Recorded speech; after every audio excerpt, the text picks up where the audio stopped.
Hello everyone, कैसे हो आप सब लोग। आई होप कि आप सभी बहुत अच्छे होंगे। तो आज की वीडियो में हम लोग यहाँ पे बात करेंगे अपने बायो स्टेटिस्टिक्स के यूनिट 1 के पार्ट 2 के बारे में, जो कि हमारा होने वाला है मेजर ऑफ सेंट्रल टेंडेंसी के ऊपर। और ये हमारा एक बहुत ही इंपॉर्टेंट चैप्टर होने वाला है, जिसके अंदर हम लोग यहाँ पे अपने 3 बहुत ही important terms mean, median and mode को कंप्लीट कवर करेंगे। तो इसके अंदर जितने भी टाइप्स हैं, ठीक है, जितने भी हमारी सीरीज होती हैं, उन सब के जो अलग अलग फॉर्मूले होते हैं, उन सभी को हम लोग देखेंगे। उन सभी में हम लोग यहाँ पे न्यूमेरिकल्स को सॉल्व करेंगे। बाकी देखिए, इससे पहले हमने यहाँ पे इसका फर्स्ट पार्ट अपलोड कर दिया है, जहां पे हमने फ्रीक्वेंसी डिस्ट्रीब्यूशन को काफी अच्छे से समझा था। हमने बायो स्टेटिस्टिक्स का एक बेसिक इंट्रोडक्शन देखा था। तो अगर आपने नहीं देखा है तो पहले उसको आप लोग यहाँ पे देख लेना, फिर आप लोग यहाँ पे इस लेक्चर को देखोगे तो चीजें ज्यादा बेटर समझ में आएंगी। बाकी देखिए, इसकी जो भी नोट्स है वो आपको हमारे ऐप इम्परफेक्ट फार्मेसी पर बहुत ही जल्द देखने को मिल जाएगी। बाकी इन सारी बातों के साथ मेरा नाम है अर्षित पांडे। आप लोग कॉपी और पेन लेके बैठ जाइए और हम लोग अपना आज का वीडियो स्टार्ट करते हैं।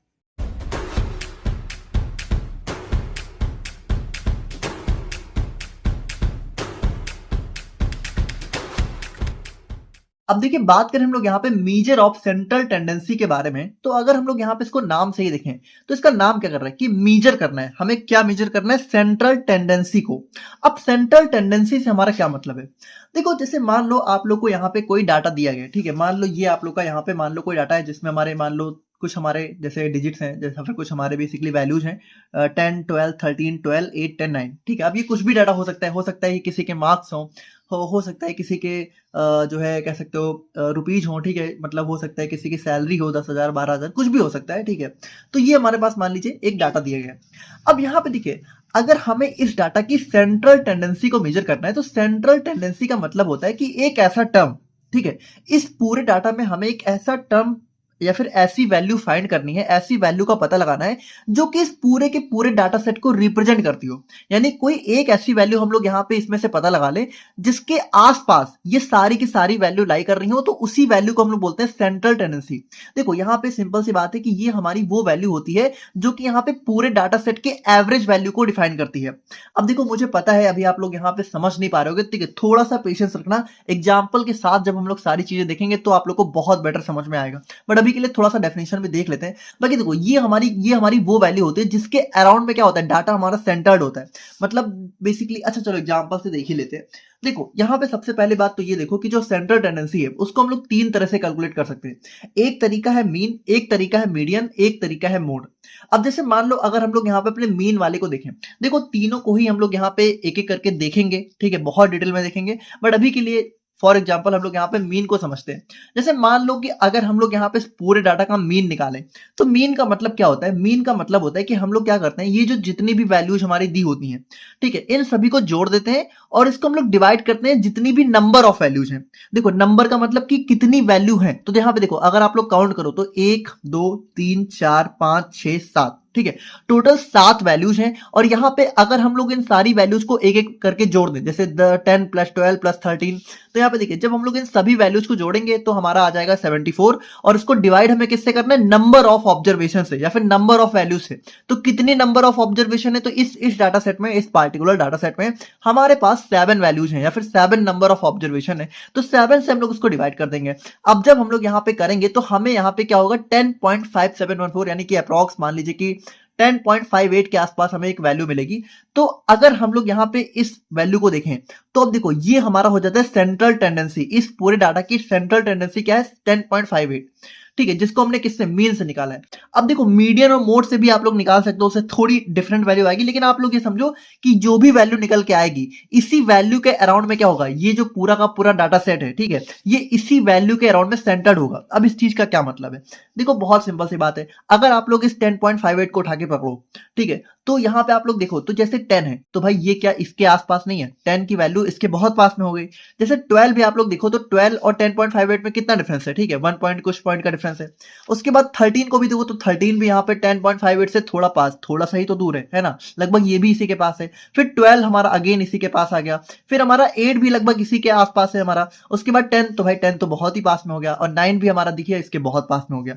यानी कि यहाँ पे देखो 10.58 क्या है? ये हमारी वो कह सकते हो वैल्यू है जिसके आसपास यहाँ पे ये पूरा डाटा यहाँ पे कह सकते हो सेंटर्ड है, या फिर इसी के आसपास ये पूरे के पूरे डाटा लाई कर रहे हैं, या फिर कह सकते हो कि ये क्या, ये एवरेज है इस पूरे डाटा का। तो इसी को हम लोग सिंपली बोल देते हैं सेंट्रल टेंडेंसी, और इसी को मीजर करने का जो तरीका होता है उसको हम लोग पढ़ते हैं मीजर ऑफ सेंट्रल टेंडेंसी में। अब इसके हमारे 3 टाइप होते हैं, ठीक है। इसको हम लोग सिंपल सा मिडिल वैल्यू भी बोल सकते हैं, मतलब एक ऐसी वैल्यू जिसके आसपास ये सारे के सारे वैल्यूज लाई कर रहे हो, ठीक है। तो अलग अलग तरीके होते हैं, इन तीनों को एक एक करके बहुत डिटेल में समझेंगे।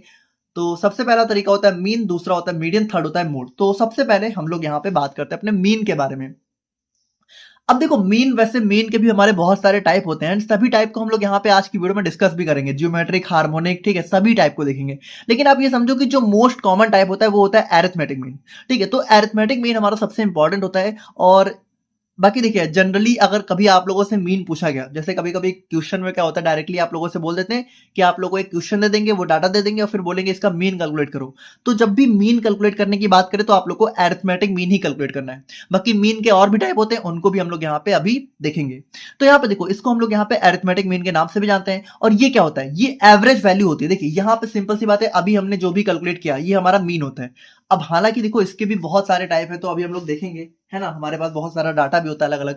बाकी देखो इसमें हम लोग क्या करते हैं कि it is obtain by adding all observations and dividing by the total number of observations. यानी कि हम लोग क्या करते हैं, सबसे पहले जितनी भी ऑब्जर्वेशन है उन सभी को ऐड कर देते हैं, और फिर ये जितनी नंबर है, मतलब कि कितनी नंबर ऑफ ऑब्जर्वेशन है, जैसे यहाँ पे 7 है, 8 हो सकता है, 9 हो सकता है, ठीक है, तो उससे डिवाइड करके जो वैल्यू निकल के आती है वो हमारा मीन हो जाता है। तो देखो ये एक जनरल फॉर्मूला है, बाकी इसके अभी बहुत सारे फॉर्मूले होते हैं। जैसे जनरल फॉर्मूला क्या होता है, जनरल फॉर्मूला हमारा यहाँ पे यही निकल के आ जाता है, ठीक है। जनरल फॉर्मूला क्या होता है, इसको हम लोग मीन को जो है एक्स बार मतलब इसके ऊपर हम लोग ऐसा डैश लगा देते हैं, तो एक्स बार से हम लोग मीन को दिखाते हैं, तो इसका फॉर्मूला हो जाता है। अब यहाँ पे देखो, यहाँ पे एक ये टर्म आप लोगों को दिख रहा है, ये वाला, ठीक है, इसको हम लोग बोल देते हैं समेशन। अब देखो समेशन का मतलब क्या होता है, ध्यान समझना। देखो समेशन का मतलब होता है कि जिसके भी आगे समेशन लगाओ, आप समझो कि उन सारी वैल्यूज को जोड़ देना है। जैसे कि फॉर एग्जांपल मान लो आप लोग को एक वैल्यू दी हुई है, ठीक है, जिसमें x मान लो ये सारी चीजें दी हुई हैं, और f मतलब ये सारी चीजें दी हुई हैं। अगर आपने लास्ट लेक्चर देखा है तो आप लोग को पता होगा f मतलब होता है फ्रीक्वेंसी। तो मान लो कि x मतलब जो डाटा है, ठीक है, वो हमारा दिया है 25, 30, 35, 40, और जो हमारी फ्रीक्वेंसी है वो दी है 3253। तो अगर मान लो आप लोगों से ऐसा लिख दिया जाए समेशन एक्स, ठीक है, इसका नाम होता है समेशन। तो इसका मतलब हो जाता है कि आप लोग को एक्स के अंदर जितनी भी वैल्यूज हैं इन सभी को आप लोग को जोड़ देना है। तो यहाँ पे देखो एक्स के अंदर क्या क्या है, 25, 30, 35, 40। तो यहाँ पे देखिए समेशन एक्स का मतलब है कि आप लोग को इन सभी वैल्यूज को जोड़ देना है, और जो भी वैल्यू निकल के आएगी वो हमारा जो है इसका आंसर हो जाएगा। जैसे मान लो समेशन एफ अगर लिख दिया गया, तो समेशन एफ का मतलब है एफ के अंदर जितनी भी वैल्यूज हैं, जैसे 3253, तो इन सभी को आप लोग को जोड़ देना है, ठीक है, और जोड़ने पे जो वैल्यू निकल के आएगी वो हमारा समेशन एफ हो जाएगा। तो यहाँ पे देखिए मीन को हम लोग सिंपली ऐसे लिख सकते हैं ना, mean is equal to summation x upon n. भाई देखो समेशन एक्स का क्या मतलब है, जैसे मान लो जो भी ऑब्जर्वेशन दी होती है इसको हम लोग एक्स मान लेते हैं, ठीक है। तो एक्स का मतलब जैसे मान लो 10, 12, 13, 12 ये सारे एक्स हो गए। तो हम लोग मीन में क्या करते हैं, इन सभी को जोड़ते ही तो हैं, तो इसको हम लोग यहाँ पे सिंपली इस तरीके से भी तो लिख सकते हैं, समेशन एक्स। समेशन का मतलब क्या हो गया कि एक्स के अंदर जितनी भी वैल्यूज हैं, ठीक है, इन सभी को हमें जोड़ देना है, तो यही तो हो जाता है summation x divided by n. अब एन का मतलब क्या हो गया भाई, एन का मतलब वही टोटल नंबर ऑफ ऑब्जर्वेशन, तो कितनी नंबर ऑफ एक्स दिए हुए हैं, तो ये हमारा एक जनरल फॉर्मूला हो जाता है। बाकी अभी देखिए, अभी हमारे मीन में जो है अलग अलग सीरीज के लिए अलग अलग फॉर्मूले होते हैं। तो यहाँ पे देखिए, अब इसमें आगे बढ़ने से पहले हम लोग यहाँ पे एक बहुत इंपॉर्टेंट कुछ चीजों को डिस्कस कर लेते हैं। देखो जो डाटा हमें दिया होता है, डाटा मतलब जो भी वैल्यू आप लोगों को दी होगी, जो भी क्वेश्चन आप लोगों को दिया होगा, ठीक है, तो वो 3 तरीके से हो सकता है। एक हमारा आ जाता है डाटा में इंडिविजुअल सीरीज, एक हमारा आ जाता है इसके अंदर डिस्क्रीट सीरीज, और एक हमारा इसके अंदर आ जाता है कॉन्टिन्यूअस सीरीज। अब तीनों को ध्यान से समझना। देखो बहुत सिंपल है, कुछ खास नहीं है।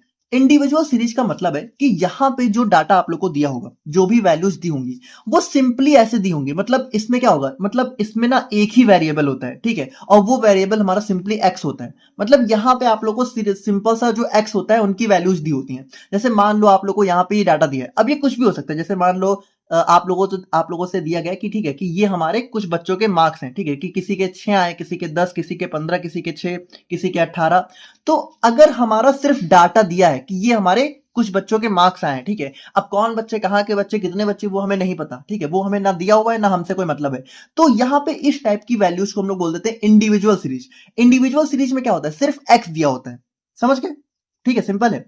अब दूसरा हमारा आता है यहीं पे डिस्क्रीट सीरीज। अब देखो डिस्क्रीट सीरीज में हमारी 2 वेरिएबल आ जाते हैं, एक वेरिएबल हमारा एक्स हो जाता है, ठीक है, जो कि हमारा मेन डाटा हो गया। और दूसरा हमारा इसकी फ्रीक्वेंसी आ जाती है। अब फ्रीक्वेंसी से देखो, जैसे मान लो इस क्वेश्चन को आप लोग समझो, मान लो क्लास में जो है मान लो ऐसा है कि जो 25 मार्क्स हैं, ठीक है, मान लो x हमारा मार्क्स दिया हुआ है, मान लो कि 25 मार्क्स 25 नंबर हमारे क्लास में 3 बच्चों के हैं, ठीक है, 30 नंबर हमारे क्लास में 2 बच्चों के हैं, 35 नंबर क्लास में 5 बच्चों के हैं और 40 नंबर यहाँ पे 3 बच्चों के हैं, ठीक है, किसी पार्टिकुलर सब्जेक्ट में। मान लो कि आप लोग का बायोस्टेटिक्स ही ले लो, तो मान लो उसमें 25 नंबर 3 बच्चों के हैं, ठीक है, 30 नंबर 2 बच्चों के हैं।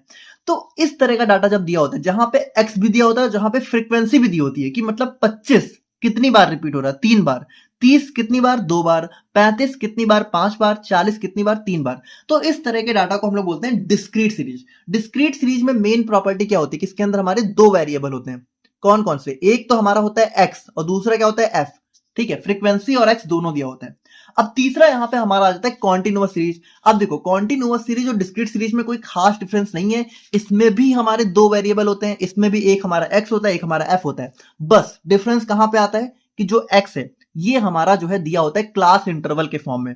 तो अगर आपने लास्ट लेक्चर देखा है तो आप लोग को याद हो कि क्लास इंटरवल में एक टाइप था एक्सक्लूसिव सीरीज। एक्सक्लूसिव मतलब जहां पे हमारी अपर वैल्यू एक्सक्लूड हो जा रही थी, तो उसी को हम लोग यहाँ पे कॉन्टिन्यूअस सीरीज के नाम से भी जानते थे। तो इसमें क्या होता है भाई, इसमें जो एक क्लास की जो अपर लिमिट होती है वही दूसरे की लोअर लिमिट बन जाती है। जैसे यहाँ पे आप लोग देखो तो 40 यहाँ पे क्या है, 40 यहाँ पे अपर लिमिट है, ठीक है, मतलब अगर आप लोग को कॉन्टिन्यूअस सीरीज, अब देखो वही बात है ना, थोड़ा सा लास्ट लेक्चर देख लोगे तो यहाँ पे समझना ज्यादा इजी हो जाएगा। जैसे मैंने देखो, ये जो 30 से 40 दिया होता है ना, इसको हम बोल देते हैं क्लास इंटरवल, ठीक है, मतलब जब डाटा हमारा यहाँ पे इस तरीके से दिया होता है इसको हम लोग बोलते हैं क्लास इंटरवल। तो इसमें एक जो पहला वाला होता है इसको हम लोग बोलते थे लोअर लिमिट, और दूसरा वाला होता है इसको हम लोग बोल देते हैं अपर लिमिट। तो यहाँ पे क्या होता है कि जो पहली क्लास की अपर लिमिट होती है वही दूसरे क्लास की लोअर लिमिट बन जाती है। तो इस तरह के डाटा को हम लोग बोलते हैं कॉन्टिन्यूअस सीरीज। समझ गए? कॉन्टिन्यूअस सीरीज मतलब जिसमें हमारा डाटा कुछ इस तरह से दिया हो 30 से 40। जैसे यहाँ पे अगर आप लोग समझना चाहो, मान लो कि 30 से 40 नंबर, ठीक है, 5 बच्चों के हैं, मतलब इन 5 बच्चों में किसी के नंबर यहाँ पे हो सकता है 30 हो, किसी के 35 हो, किसी के 32 हो, मतलब 30 से 40 के बीच में मान लो 5 स्टूडेंट ऐसे हैं जिनके मार्क्स 30 से 40 के बीच में है, तो उनको हमने ऐसे रख दिया। मान लो 8 बच्चे ऐसे हैं जिनके मार्क्स यहाँ पे 40 से 50 के बीच में आए, 7 स्टूडेंट्स ऐसे हैं जिनके मार्क्स यहाँ पे 50 से 60 के बीच में आए, और हमारे मान लो 12 बच्चे ऐसे हैं जिनके मार्क्स यहाँ पे 60 से 70 के बीच में आए। तो ये हमारा सिंपल सा कॉन्टिन्यूअस सीरीज का एक एग्जांपल हो जाता है। तो आई होप कि आप लोग यहाँ पे ये चीज बहुत अच्छे से समझ गए होंगे, ठीक है, कि हमारी डाटा किस किस तरह से दिया हो सकता है। तो अब देखो, इसी के बेसिस पे कि हमारा जो डाटा है वो इंडिविजुअल सीरीज के फॉर्म में दिया है, डिस्क्रीट सीरीज के फॉर्म में दिया है, या फिर कॉन्टिन्यूअस सीरीज के फॉर्म में दिया है, हमारी जो मीन है इसको कैलकुलेट करने का तरीका भी हमारा यहाँ पे अलग अलग हो जाता है।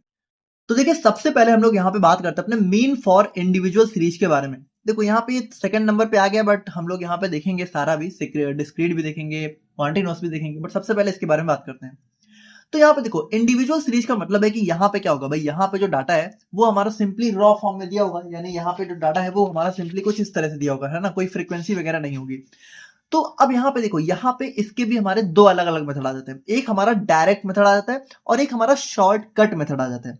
देखो आप लोग समझ पा रहे हो ना, यहाँ पे हम लोग क्या करेंगे, हमें जो है डाटा जो है कुछ इस तरह से दिया होगा और इसमें हम लोग मीन निकालेंगे। अब मीन निकालने के यहाँ पे भी 2 तरीके हैं। मतलब सबसे पहले तो ये समझो कि हम लोग देख रहे हैं इंडिविजुअल सीरीज के लिए, और इंडिविजुअल सीरीज में भी मीन निकालने के 2 तरीके हैं। पहला डायरेक्ट मेथड, दूसरा है शॉर्टकट मेथड। तो सबसे पहले डायरेक्ट मेथड की बात करते हैं। तो डायरेक्ट मेथड का सिंपल सा फॉर्मूला हमारा यही हो जाता है जो कि हमने स्टार्टिंग में ही देखा, ठीक है, कि x bar is equal to simple सा क्या हो जाएगा, x बार मतलब mean is equal to simple सा हो जाएगा समेशन x अपॉन n, ठीक है, जिसमें समेशन x का मतलब क्या है, जो भी डाटा दिया उन सभी को जोड़ दो और जितने नंबर ऑफ डाटा है, मतलब जितना नंबर ऑफ ऑब्जर्वेशन है उनसे डिवाइड कर दो।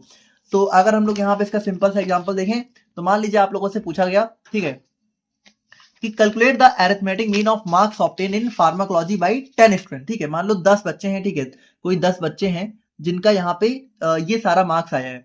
तो यहाँ पे आप लोग को इन सभी मार्क्स का क्या है, मीन कैलकुलेट करना है। तो सिंपल सी बात, इसमें हमें कुछ नहीं करना है, हम लोग क्या करेंगे, ये सारा डाटा लेंगे, ठीक है, 6 + 10 + 15 + 6 +, ठीक है, इन सभी को लेंगे और इसको किससे डिवाइड कर देंगे भाई, कितने स्टूडेंट हैं, 10 स्टूडेंट हैं तो 10 ही के तो मार्क्स होंगे, तो 10 से डिवाइड कर देंगे। तो यहाँ पे कितना आ जाएगा, 120/12 डिवाइडेड इज इक्वल टू 12। तो सिंपल सा हमारा यहाँ पे मीन क्या आ जाएगा, 12। यानी कि यहाँ पे हमें क्या पता चल रहा है कि यहाँ पे लगभग हर एक बच्चे के जो एवरेज मार्क्स हैं फार्माकोलॉजी में वो 12 हैं, ठीक है, तो ये एवरेज है। अब हालांकि इसमें कुछ बच्चों के 12 से ज्यादा भी हैं और कुछ के 12 से कम भी हैं, लेकिन एवरेज क्लास का परफॉर्मेंस यहाँ पे 12 निकल के आया है। तो ये हमारा हो जाता है हमारा डायरेक्ट मेथड। अब दूसरा हमारा इसी के अंदर आ जाता है शॉर्टकट मेथड। अब देखो कहने को तो ये शॉर्टकट मेथड है, बट यहाँ पे ये थोड़ा सा लेंदी हो जाता है। अब देखो यहाँ पे इसका यूज हम लोग तब करते हैं जनरली जब हमारा डाटा बहुत ज्यादा हो, ठीक है, वैल्यू हमारी लार्ज हो, तब हमारा ये हेल्पफुल हो जाता है। लेकिन अभी के लिए हम लोग यहाँ पे देखिए इसी सेम एग्जांपल को शॉर्टकट मेथड से भी सॉल्व करके देखेंगे, ताकि आप लोग को ये समझ में आए कि चाहे आप लोग शॉर्टकट मेथड लगाओ, चाहे आप लोग डायरेक्ट मेथड लगाओ, आंसर तो सेम ही आएगा। तो यहाँ पे इसका फॉर्मूला क्या हो जाता है? इसका फॉर्मूला हो जाता है x bar is equal to A plus summation d divided by n. अब यहाँ पे देखिए, यहाँ पे आप लोग को दो नए वैल्यू दिख रही हैं भाई। एन तो हमारा सिंपल सी बात है नंबर ऑफ ऑब्जर्वेशन हो जाएगा, जो कि हमें पता होता है। लेकिन अब ये ए और डी क्या है? देखो यहाँ पे जो ए होता है, ए हमारा आता है एज्यूम्ड मीन, तो अभी हम लोग देखेंगे। और डी क्या होता है? तो डी जो एक्स वैल्यू, देखो एक्स हमें दिया होगा, तो इसी एक्स में से इस एज्यूम्ड मीन को माइनस करेंगे तो जो वैल्यू निकल के आएगी वो हमारा डी होगी। और जो डी निकल के आएगा उन सभी डी को जब हम लोग जोड़ देंगे तब हमें मिलेगा समेशन डी। देखो इसको यहाँ पे समझ पाना, ठीक है, सिंपल नहीं है, एग्जाम्पल से ही समझते हैं।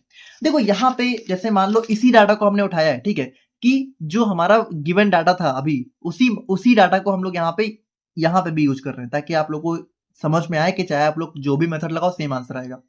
तो भाई देखो अब यहाँ पे मान लो अगर हमें शॉर्टकट मेथड वाला फॉर्मूला अप्लाई करना है, ठीक है, ये वाला, तो इसके लिए हम लोग क्या करेंगे? हम लोग कुछ स्टेप्स लेंगे। सबसे पहले तो हम लोग यहाँ पे क्या करेंगे, जो भी डाटा है इसको असेंडिंग ऑर्डर में लगा लेंगे, ठीक है। अब देखो असेंडिंग ऑर्डर में लगाना बहुत जरूरी नहीं है यहाँ पे, हालांकि अभी हम लोग और भी देखेंगे जब जहां हमारा मीडियन और मोड देखेंगे, तो मीडियन और मोड में तो बहुत जरूरी है, लेकिन यहाँ पे उतना भी जरूरी नहीं है।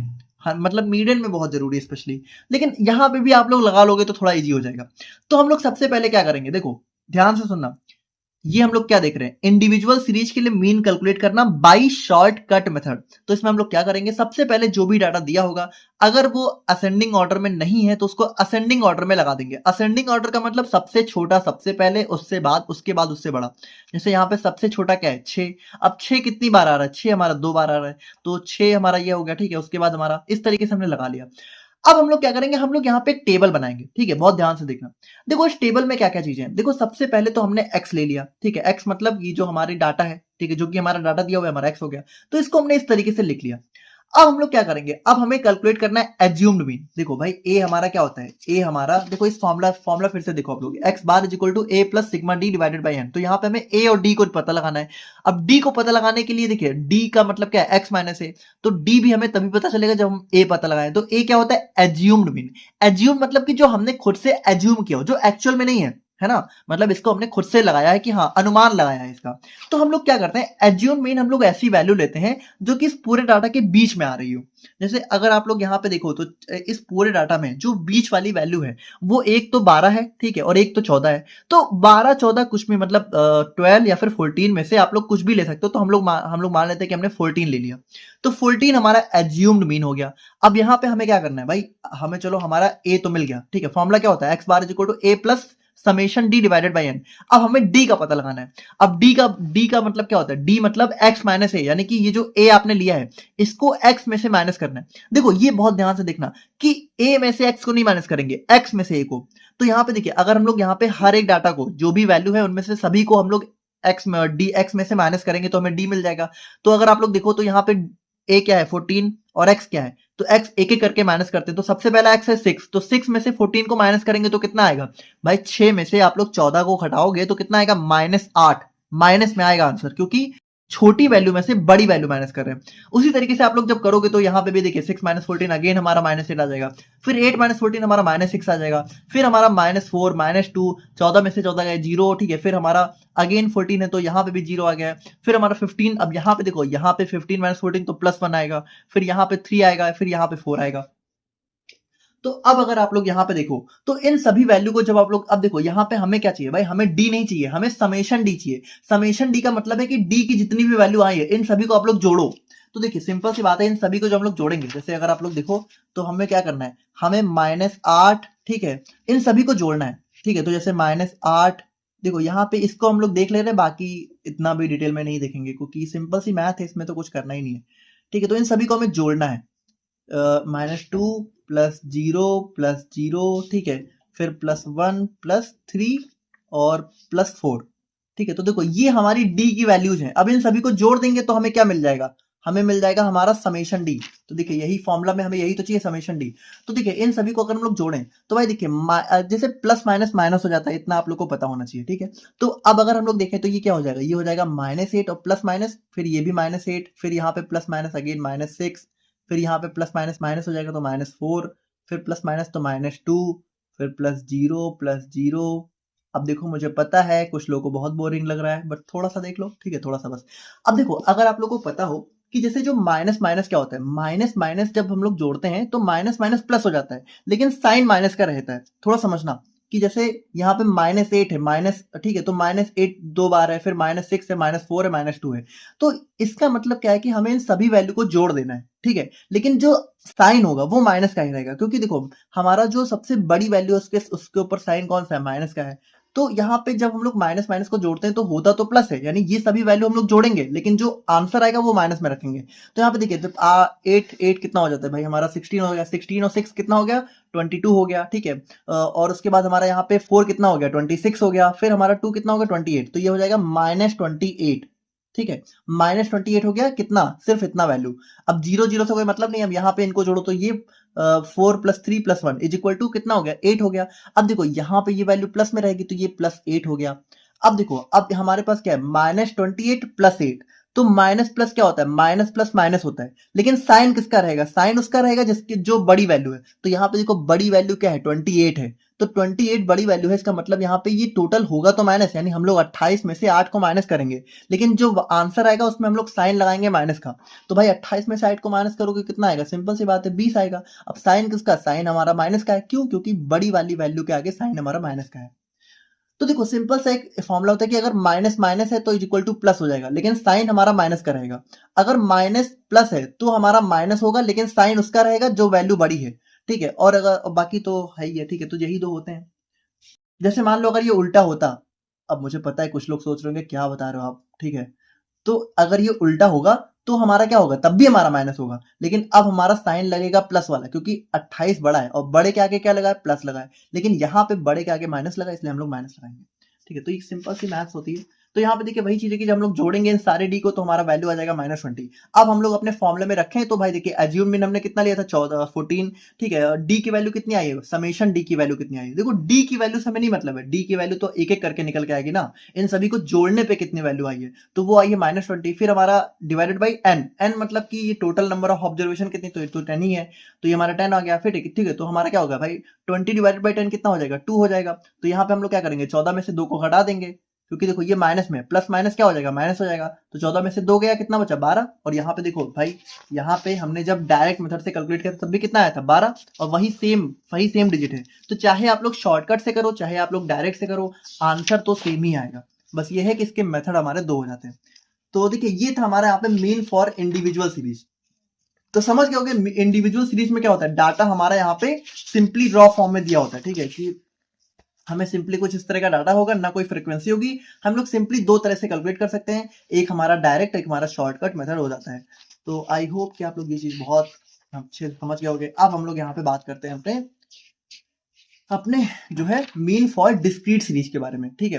तो ये हमारा हो जाता है मीन फॉर डिस्क्रीट सीरीज। अब देखो इसको भी, अब देखो यहाँ पे थोड़ा सा गलत हो गया था, ठीक है, तो ये सही हो जाएगा, आप लोग परेशान मत होना नोट्स में। तो यहाँ पे हम लोग क्या देखेंगे, हम लोग देखेंगे कि अगर हमारा डिस्क्रीट सीरीज हो। अब डिस्क्रीट सीरीज का मतलब क्या है, डिस्क्रीट सीरीज का मतलब है कि जहां पे हमारा एक्स भी होता है और एफ भी होता है, मतलब फ्रीक्वेंसी भी दी होती है, तो वहां पे हमारा, अब देखो यहाँ पे भी हमारा 2 मेथड आ जाते हैं सेम। यहाँ पे भी एक हमारा डायरेक्ट मेथड होगा, एक हमारा होगा शॉर्टकट मेथड, लेकिन दोनों के फॉर्मूले यहाँ पे अलग हो जाएंगे। तो यहाँ पे देखो अगर आप लोग देखो तो डायरेक्ट मेथड का फॉर्मूला हमारा यहाँ पे आ जाता है, फॉर्मूला हमारा आ जाता है x bar is equal to, ठीक है, ये कुछ नहीं है, ये x bar is equal to summation F x upon summation f. देखो ये हमारा इसका फॉर्मूला हो जाता है, जहां पे एक्स आप लोग को पता है क्या होगा, वैल्यू होगी, और एफ हमारा फ्रीक्वेंसी होगी। तो अब देखो इस फॉर्मूले से आप लोग क्या समझोगे, एग्जांपल से समझते हैं।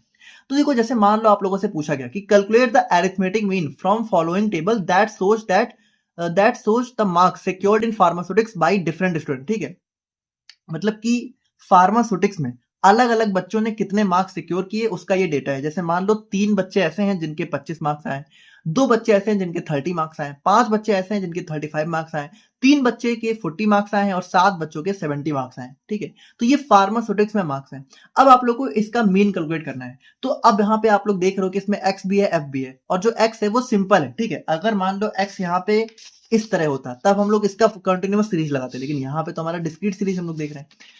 तो अगर यहाँ पे इस तरह का डाटा हो तो अब यहाँ पे देखिए भाई, हमारा मेथड क्या है, हमारा शॉर्टकट मेथड, डायरेक्ट मेथड क्या बोल रहे हैं कि आप लोग को एफ एक्स, ठीक है, समेशन एफ एक्स कैलकुलेट करना है। समेशन एफ एक्स का मतलब है कि एफ को एक्स से मल्टीप्लाई करो और जो भी वैल्यूज आए उन सभी को जोड़ो, तब हमें मिलेगा समेशन एफ एक्स। और समेशन एफ का मतलब क्या है कि जितनी भी फ्रीक्वेंसी है इन सभी को जोड़ो। तो हमें बेसिकली दो चीजें चाहिए, एक तो हमें समेशन एफ चाहिए जो कि हमें सिंपली मिल जाएगा, हम लोग इन सभी को जोड़ देंगे 3 + 2 + 5 + 3 + 7। लेकिन समेशन एफ एक्स के लिए हम लोग क्या करेंगे, सबसे पहले एक्स को एफ से मल्टीप्लाई करेंगे। तो भाई देखिए, इसके लिए हम लोग क्या करते हैं कि जो भी डाटा दिया होता है सबसे पहले एक टेबल बनाते हैं, एक तरफ एक्स लिखते हैं, एक तरफ एफ लिखते हैं, ठीक है, और एक तरफ हम लोग लिखते हैं एफ एक्स। एफ एक्स मतलब इसको हमने इससे मल्टीप्लाई कर दिया। तो भाई देखिए, एक्स हमारा क्या है, 25, 30, 35, 40, 70, ठीक है, और उसके बाद फ्रीक्वेंसी हमारी ये सारी दी हुई, तो उसको हम लोग मल्टीप्लाई करेंगे तो 25 × 3 कितना, 75, फिर 30 × t 60, ठीक है। तो इस तरीके से मल्टीप्लाई करेंगे तो देखिए ये सारी वैल्यू आएगी और इन सभी को जोड़ेंगे तब हमें क्या मिलेगा, 920। यानी समेशन एफ एक्स की वैल्यू कितनी है, 920, और समेशन एफ की वैल्यू कितनी है भाई देखिए, इस फ्रीक्वेंसी को जोड़ने पे कितना आ रहा है, 20। तो अब हमारा फॉर्मूला क्या है, F x divided by summation f, यानी कि देखो सिंपल है कि 920 में से 20 को डिवाइड कर देंगे और आंसर कितना आ जाएगा, 46। यानी कि हमारा यहाँ पे मीन कितना हो जाएगा, 46। तो ये हमारा देखिए डायरेक्ट मेथड से हमने कैलकुलेट किया मीन फॉर डिस्क्रीट सीरीज। अब इसी को हम लोग यहाँ पे सेम इसी जो है डाटा को हम लोग यहाँ पे शॉर्टकट मेथड से निकालते हैं। तो देखिए शॉर्टकट मेथड का जो फॉर्मूला है वो हमारा हो जाता है x bar is equal to a plus sigma f d divided by sigma f. अब यहाँ पे देखिए भाई, यहाँ पे हमारा d आ गया, तो d अब हमें पता ही है d हमारा क्या होता है, x माइनस a, और a हमारा तो एज्यूम मीन होता है। तो यहाँ पे भी अगर हम लोग देखें तो मान लीजिए हम लोग इसी डाटा को उठाते हैं, ठीक है, इसी डाटा को हमने लिया, ठीक है, let's calculate mean for above data with shortcut method. तो इसमें देखिए, अब इसमें हम लोग यहाँ पे कौन कौन सी टेबल बनाएंगे। देखो सबसे पहली रो आ जाएगी एक्स की जो कि हमें दिया होता है, फिर हमारा एफ का आ जाएगा जो कि हमें दिया होता है। अब हमें तीसरा बनाना है ए वाले का। तो ए देखिए क्या होता है भाई, ए हमारा एज्यूम्ड मीन होता है। एज्यूम्ड मीन क्या होता है, जनरली हम लोग देखो एज्यूम्ड मीन मतलब कि इन ये जो एक्स की वैल्यू दी है इनमें से किसी एक वैल्यू को आपको चूज करना है। अब देखो करने को आप लोग कोई भी कर सकते हो, ठीक है, कोई भी करोगे सेम वैल्यू है, सेम आंसर आएगा। लेकिन आप लोग अगर बीच वाली वैल्यू चूज करोगे जो कि इन सभी डाटा के बीच में होगी तो ज्यादा बेटर मतलब आंसर जो है आप लोगों को देखने को मिल सकता है। तो यहाँ पे देखिए मतलब थोड़ा कैलकुलेशन इजी हो जाती है। तो यहाँ पे देखिए ए हमने मान लिया 35 है, ठीक है, तो अब हमें डी कैलकुलेट करना है। तो डी मतलब क्या, एक्स माइनस ए, तो एक्स मतलब 25 और ए मतलब 35। तो 25 में से 35 को माइनस करेंगे कितना आएगा, -10, ठीक है। फिर 30 में से 35 को माइनस करेंगे -5 आएगा, क्योंकि छोटी में से बड़ी वैल्यू माइनस कर रहे हैं। फिर आप लोग 35 में से 35 करोगे तो 0 आएगा, 40 में से 35 5 आएगा, 70 में से 35 करोगे 35 आएगा। तो डी हमें मिल गया। अब हमें क्या करना है भाई, हमें देखो, हमें समेशन डी भी नहीं चाहिए, हमें एफ डी चाहिए। अब हमें एफ को डी से मल्टीप्लाई करना है। देखो इसमें हमने क्या कहता है, इसमें हमने f को x से मल्टीप्लाई किया था डायरेक्ट मेथड में, लेकिन इसमें हम लोग क्या करेंगे, शॉर्टकट मेथड में हम लोग f को d से मल्टीप्लाई करेंगे। तो 3 10 का कितना हो जाता है 30, लेकिन साइन किसका आएगा, माइनस का, क्योंकि भाई माइनस है 10 है ना।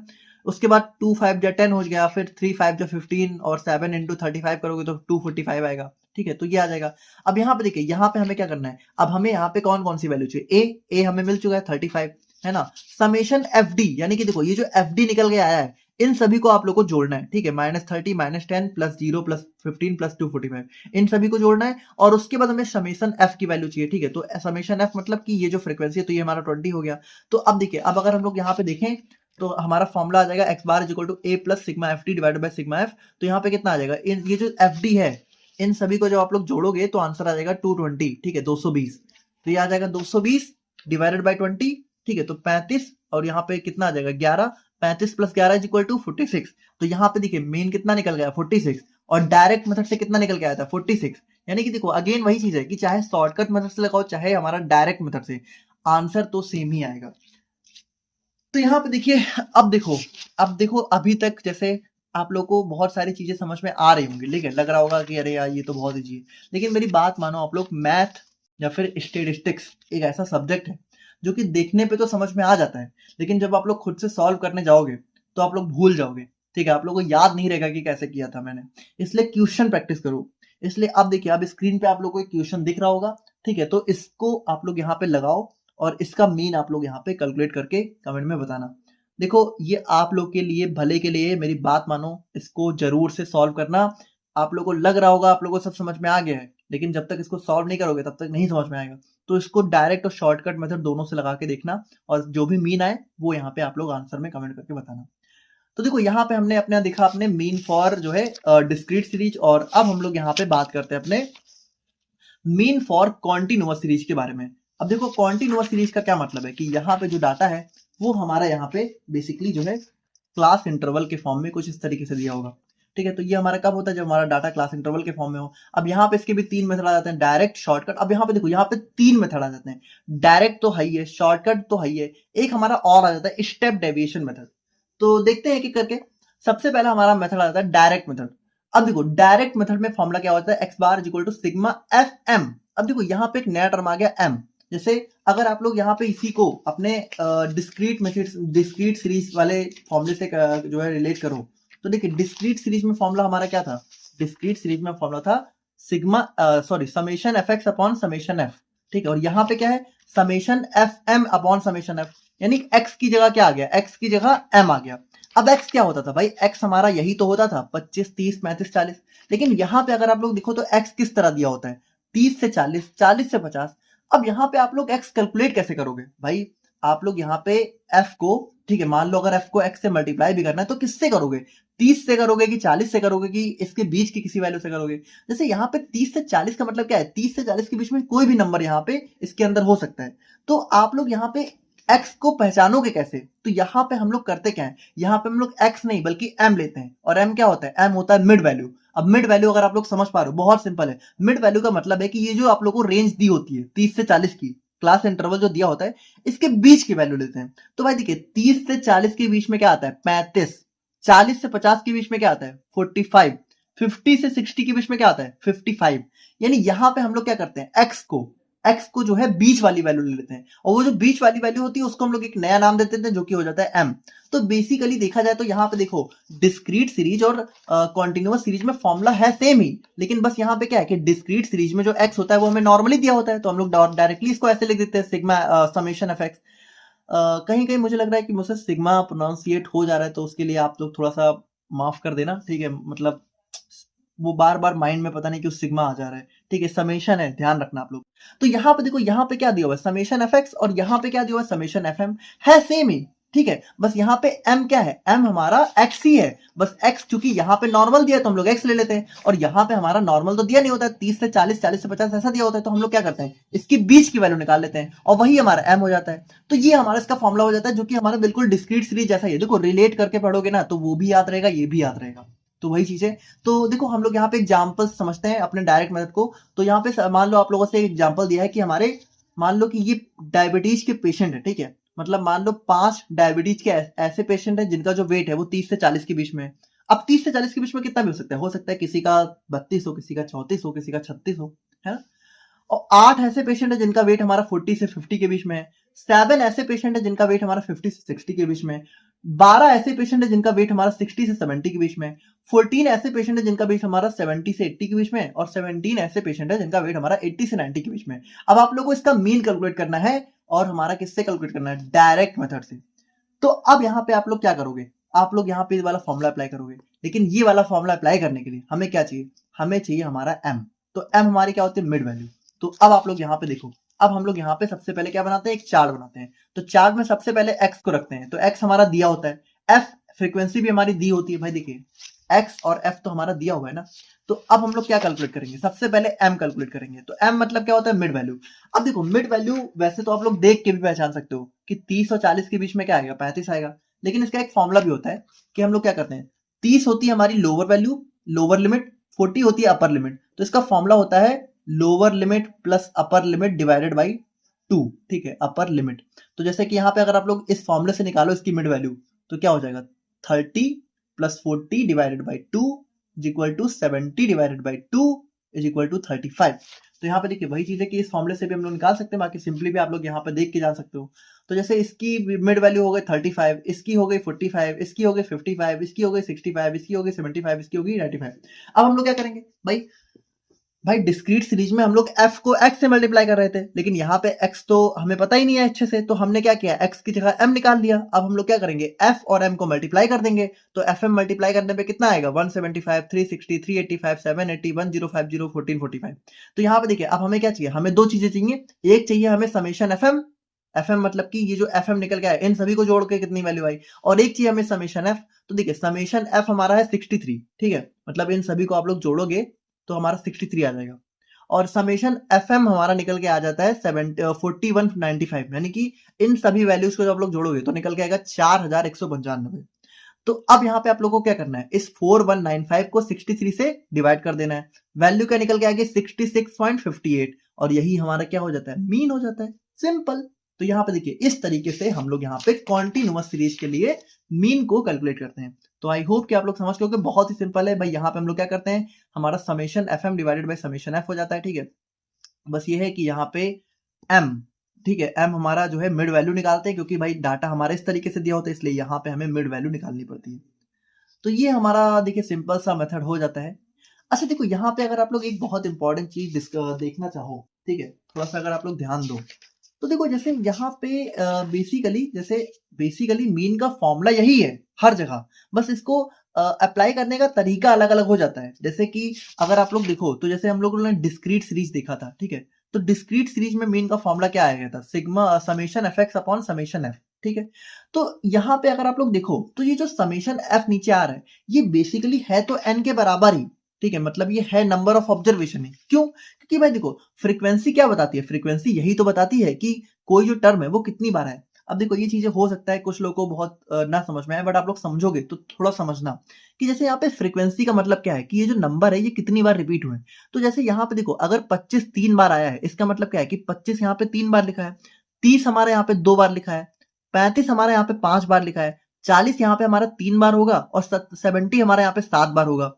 तो हम लोग क्या कर रहे थे भाई, हम लोग यहाँ पे मीन में जो नीचे n था, n का मतलब क्या था, नंबर ऑफ ऑब्जर्वेशन, यानी कितनी ऑब्जर्वेशन दी है। तो ये जो फ्रीक्वेंसी है यही तो बता रही है कि कितनी ऑब्जर्वेशन है। भाई आप लोग जब इसको जोड़ोगे 3 + 2 + 5 + 3 + 7, तो यहाँ पे 20 आ रहा था। इसका मतलब यहाँ पे है तो यही ना कि ये पूरी डिजिट 20 है, क्योंकि देखो 20 में 25 होगा 3 बार, 30 होगा 2 बार, 35 होगा 5 बार। इसको आप लोग चाहो तो ऐसे लंबा लंबा भी लिख सकते हो, जिसमें 25 को आप लोग 3 बार लिखोगे, है ना, फिर उसको भी एक साथ जोड़ सकते हो। तो है तो वही, बस इसको देखने का तरीका अलग अलग हो जाता है, ठीक है। तो मतलब ये एक चीज थी, अगर आप लोग थोड़ा समझोगे तो समझ में आएगी। तो यहाँ पे देखिए हमने देखा अपने मीन फॉर कॉन्टिन्यूअस सीरीज को हमने डायरेक्ट मेथड से निकाला। अब इसी को, ठीक है, इसी वाले एग्जाम्पल को हम लोग निकालेंगे अपने शॉर्टकट मेथड से। अब शॉर्टकट मेथड का फॉर्मूला क्या हो जाता है, शॉर्टकट मेथड का फॉर्मूला यहाँ पे हो जाता है x bar is equal to a plus summation F D upon summation f. अब यहाँ पे देखो बहुत ध्यान से देखना, जैसे यही फॉर्मूला हमारा सेम यही फॉर्मूला हमारा यहाँ पे डिस्क्रीट सीरीज के लिए भी था। अगर आप लोग यहाँ पे देखो, ठीक है, तो जो डिस्क्रीट सीरीज थी, ठीक है, जो हमारी डिस्क्रीट सीरीज देखो सेम फॉर्मूला था, a plus summation F D upon summation F, और यहाँ पे भी देखो सेम फॉर्मूला है। तो भाई कॉन्टिन्यूअस में भी सेम फॉर्मूला है और हमारा डिस्क्रीट में भी शॉर्टकट का सेम फॉर्मूला है। ऐसा कैसे हो सकता है, देखो ऐसा इसलिए है क्योंकि यहाँ पे जो d है उसकी वैल्यू चेंज हो जाएगी। भाई यहाँ पे जो d था, ठीक है, यहाँ पे d क्या था, x माइनस है, लेकिन यहाँ पे जो d है वो x नहीं होगा, क्योंकि भाई x क्या है, x हमारा यही तो है, ये जो हमारा 30 से 40 है यही तो x है। तो इसमें से हम लोग यहाँ पे a को माइनस कैसे करेंगे, मान लो हमने इसमें से कोई एज्यूम मीन लिया भी, तो एज्यूम मीन को माइनस कैसे करेंगे, और एज्यूम्ड मीन भी लेंगे कैसे। तो यहाँ पे हम लोग क्या करते हैं, यहाँ पे d हमारा x नहीं बल्कि m होता है। क्यों, क्योंकि यहाँ पे हमें मिड वैल्यू से सारा लेना देना है। देखो ये समझने की चीज है, इसको मतलब ये समझ रहे होगे ना आप लोग, समझ में आ रहा है कि नहीं। भाई यहाँ पे x हमारा क्या होता है, एक रेंज होती है, तो इस रेंज के बीच की वैल्यू हम लोग लेते हैं, उसी से सारी कैलकुलेशन करते हैं। तो यहाँ पे d क्या था, d अभी तक हम लोगों ने देखा कि x माइनस a था, तो यहाँ पे x का मतलब क्या था, हमारी ऑब्जर्वेशन। अब यहाँ पे जब ऑब्जर्वेशन हमारी क्लास इंटरवल के फॉर्म में होती है तो हम लोग सबसे पहले मिड वैल्यू लेते हैं, और इसमें से हम लोग यहाँ पे क्या करेंगे, a को माइनस करेंगे, a मतलब कि जो हमारा एज्यूम्ड मीन होगा, है ना, तो हमें निकल के आ जाएगा। तो ये हमारा हो जाता है बेसिकली जो है शॉर्टकट मेथड। तो अब देखो इसी को अगर हम लोग यहाँ पे देखें तो ए हमारा क्या है, ए हमारा यहाँ पे एज्यूम्ड मीन है। अब यहाँ पे एज्यूम्ड मीन भी हम लोग किसमें से लेंगे, मिड वैल्यू से। भाई देखो इसमें से कैसे लेंगे, इसमें से तो हमारी रेंज दी है, तो एज्यूम्ड भी कैसे करेंगे, एज्यूम भी कैसे करेंगे, एज्यूम भी नहीं कर सकते। तो सबसे पहले हम लोग यहाँ पे अगेन वही करते हैं कि सबसे पहले हम लोग यहाँ पे एक टेबल बनाए, एक रो बनाएंगे एक्स की, फिर एफ की, फिर हम लोग बनाएंगे मिड वैल्यू की, ठीक है, मिड वैल्यू निकालेंगे। देखो यहाँ पे वही बात है, ये आप लोगों को देख के सब समझ में आ जाएगा, लगेगा कि हाँ हाँ हो गया, मेरा काम हो गया, ठीक है, मुझे सब समझ में आ गया। लेकिन जब आप लोग क्वेश्चन सॉल्व करने जाओगे सब भूल जाओगे। ये बता रहा हूं मैं, ठीक है, कि प्रैक्टिस करो, प्रैक्टिस। तो इसका भी क्वेश्चन आप लोग को स्क्रीन पे दिख रहा होगा, ठीक है। तो सॉल्व करना, कमेंट में आंसर बताना, एक दो का तो बता ही देना। तो देखो अगर हम लोग यहाँ पे बात करें तो सबसे पहले हम लोगों ने x दिया हुआ है, f भी दिया हुआ है, m हमने कैलकुलेट कर लिया मिड वैल्यू, ठीक है। तो 30 से 40 के बीच की 35 हो गई। अब हमें क्या करना है, इस मिड वैल्यू में से एज्यूम्ड मीन को एज्यूम्ड मीन यानी कि मीन को एज्यूम करना है। तो हम लोग मान लेते हैं कि चलो 65 हमारा एज्यूम्ड मीन है, 55 भी मान सकते हो बट 65 मान लेते हैं। अब हम लोग क्या करेंगे, डी कैलकुलेट करेंगे। तो डी मतलब m माइनस ए, इस m में से इस a को माइनस करेंगे। तो 35 में से 65 गया, कितना बचा, -30, -20, -10, ठीक है। इसमें से माइनस कर रहे हैं, 55 में से 65 गया, कितना बचा, -10। 65 में से 65 गया, कितना बचा, 0। 75 में से 65 गया, कितना बचा, 10। 85 में 65 गया, कितना बचा, 20। तो ये हमारा डी आ गया। अब हमें क्या कैलकुलेट करना है, f इंटू डी, ठीक है भाई, हमें फॉर्मूला तो यही है ना, a plus summation F T upon summation F. तो एफ डी मतलब कि इस डी से इस एफ को मल्टीप्लाई कर देंगे। तो 5 इंटू 30 150, 8 इंटू 20 160, 7 इंटू 10 70, ठीक है। तो इस तरीके से आप लोग जब कैलकुलेट करोगे तो ये सारी वैल्यू आएंगी, और इन सभी को जब जोड़ दोगे तो हमारा आ जाएगा summation F d is equal to 100, ठीक है। इन सभी को जब आप लोग जोड़ोगे तो हमारा 100 निकल के आ जाएगा, ठीक है। जोड़, अब आप लोग देख सकते हो मैंने आप लोगों को सब बता दिया। और इसको जब आप लोग जोड़ोगे तो 63 आ जाएगा। अब हमारा फॉर्मूला पे अप्लाई कर दो भाई, X bar is equal to A मतलब एज्यूम मीन कितना है 65, फिर प्लस समेशन एफ डी कितना है 100 डिवाइडेड बाय समेशन एफ, ये कितना है 63। तो 100 में से 63 को डिवाइड करोगे कितना आएगा 1.58, फिर 65 हमारा दिया है, इसमें इसको जोड़ दोगे कितना आएगा 66.58। और यहाँ पे आप लोग देखो डायरेक्ट मेथड से भी कितना आया था 66.58, यानी वही बात है, चाहे आप लोग यहाँ पे कोई भी मेथड लगाओ तो आंसर तो सेम ही आना है। अब देखो इसी में हमारा तीसरा मेथड आ जाता है कॉन्टिन्यूअस के अंदर, स्टेप डेविएशन मेथड। अब इसमें हमारा एक और चीज ऐड हो जाती है, देखो बाकी सारी चीजें सेम है, बस दो नई चीजें आ गई। अब यहाँ पे डी की बजाय आ गया डी डैश, ठीक है। देखो ये डी नहीं है बल्कि डी डैश है, और एक हमारा टर्म आ गया आई, ठीक है। तो ये दो चीजें हमारी यहाँ पे एक्स्ट्रा आ जाती हैं। अब डी डैश क्या होता है, देखो सबसे पहले आई समझो क्या होता है। आई होता है क्लास इंटरवल या फिर क्लास विद। अब क्लास विद का मतलब क्या है, जैसे मान लो आप लोग को डाटा दिया है 10 से 20, 20 से 30, 30 से 40, 40 से 50। तो इन सभी में अगर आप लोग देखो तो इन सभी में कितनी रेंज है भाई, 10 से 20 के बीच में कितना हमारा क्लास विथ या फिर इसके बीच में कितना हमारा कह सकते हो इंटरवल है, 10 का ही तो है भाई। 10 में 10 जोड़ोगे तो 20 आ जाएगा। 20 से 30 में भी कितना है, 10 का ही है। 20 में 10 जोड़ोगे 30 आ जाएगा। 30 से 40 में भी 10 का ही है। तो ये जो डाटा हमारा दिया हुआ था अभी, देखो सेम एग्जांपल हम लोग ले रहे हैं, ठीक है। तो इस डाटा में हमारी जो आई है, आई मतलब होता है क्लास इंटरवल, तो वो कितना है, वो 10 ही तो है भाई, सबके बीच में 10-10 का ही गैप है ना। 30 से 40 में भी 10, 40 से 50 में भी 10। तो आई हमारा निकल के आ गया 10, ठीक है। आई आप लोगों ने कैलकुलेट कर लिया। अब हमें कैलकुलेट करना है डी डैश, ठीक है, डी डैश। अब डी डैश क्या होता है, डी डैश होता है is equal to d upon i, यानी सबसे पहले आप लोग डी निकालोगे और फिर उसको आई से डिवाइड करोगे, जो वैल्यू निकल के आएगी वो हमारे हो जाते हैं डी डैश, ठीक है। तो उसके बाद आप लोग यहाँ पे ये फॉर्मूला कैलकुलेट करोगे। तो अब यहाँ पे आप लोग ध्यान से देखना भाई, हम लोग सबसे पहले क्या करेंगे, सबसे पहले हम लोग एक रो बनाएंगे एक्स की, फिर बनाएंगे एफ की, ठीक है, जो कि हमें दिया होगा। फिर हम लोग मिड वैल्यू निकालेंगे, ठीक है, मिड वैल्यू निकाल ली। उसके बाद हम लोग यहाँ पे इसमें एक एज्यूम करेंगे मीन को, जो कि हमारा हो जाएगा 65, ठीक है। 65 हमारा क्या हो जाएगा, एज्यूम्ड मीन हो जाएगा। सेम हम लोगों ने लिया है जो कि हमने पिछली बार लिया था। अब आई मतलब कि इनके बीच में कितना गैप है, तो हमारा 10 का गैप है। अब हमें डी कैलकुलेट करना है। तो डी क्या होता है भाई, डी हमारा हो जाता है m माइनस ए। भाई डी तो सेम ही होता है ना, डी तो हमारा यही होता है, D is equal to m minus ए।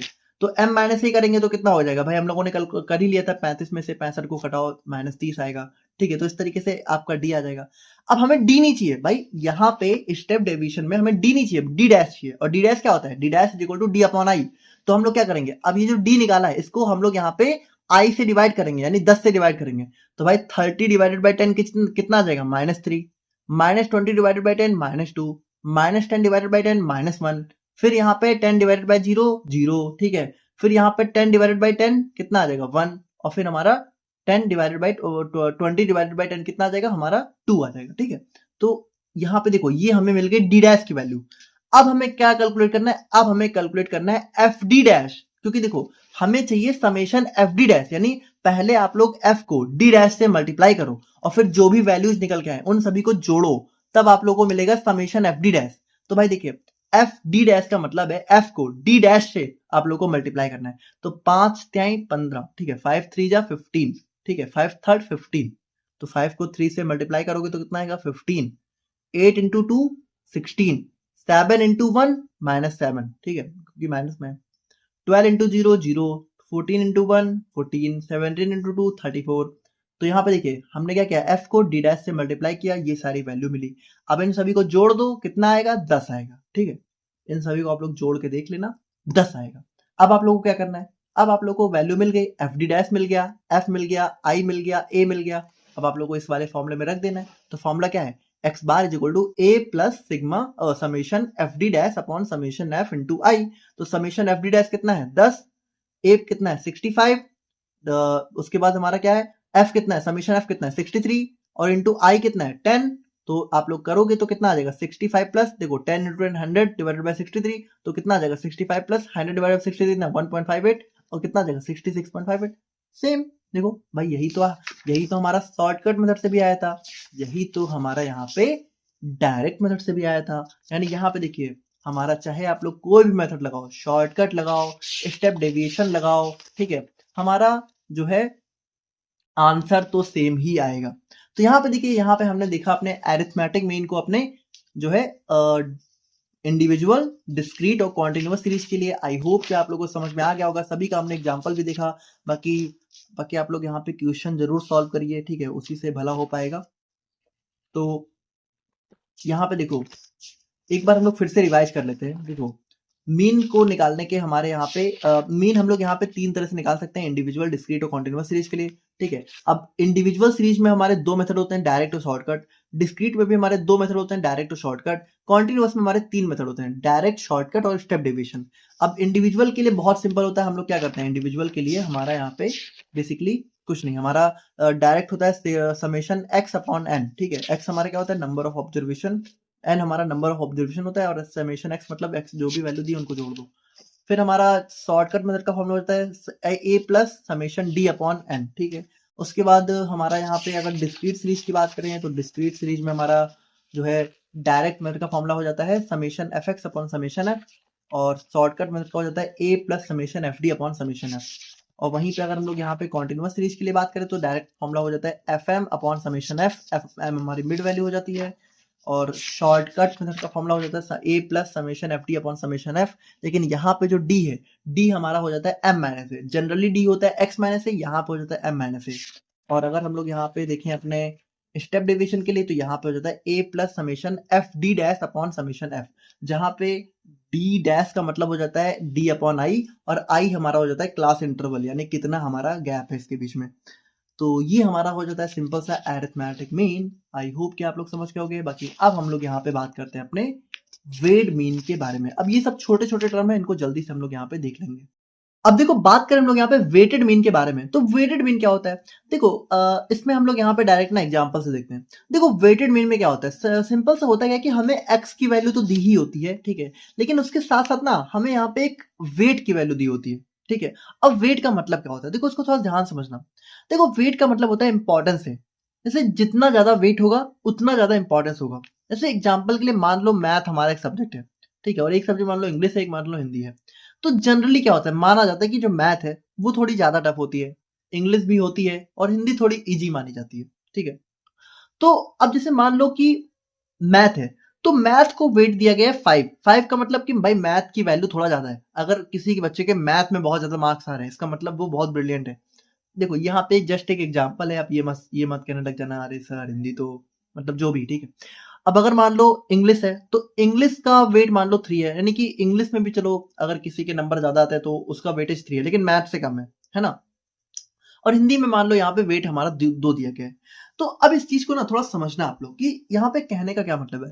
अच्छा जैसे एग्ज़ाम्पल के लिए आप लोग समझो, मान लो आपके घर में भाई जो इंसान सबसे ज़्यादा कमाता है, वो उसकी क्या होती है, उसकी वैल्यू थोड़ी ज़्यादा होती है। भाई उसी का कमांड सब लोग मानते हैं, है ना? क्योंकि वही घर का मतलब जैसे मान लो आप लोग के पापा हो गए, बड़ा भाई हो सकता है, आपकी मम्मी भी हो सकती है, कोई भी हो सकता है। तो जो भी ज़्यादा कमाता है उसकी क्या होता है, उसके घर में कमांड होती है, उसकी वैल्यू ज़्यादा होती है। उसी तरीके से यहाँ पे क्या होता है कि वेट होता है। वेट का मतलब वैल्यू से आप लोग कह सकते हो कि भाई इसकी वैल्यू ज़्यादा है।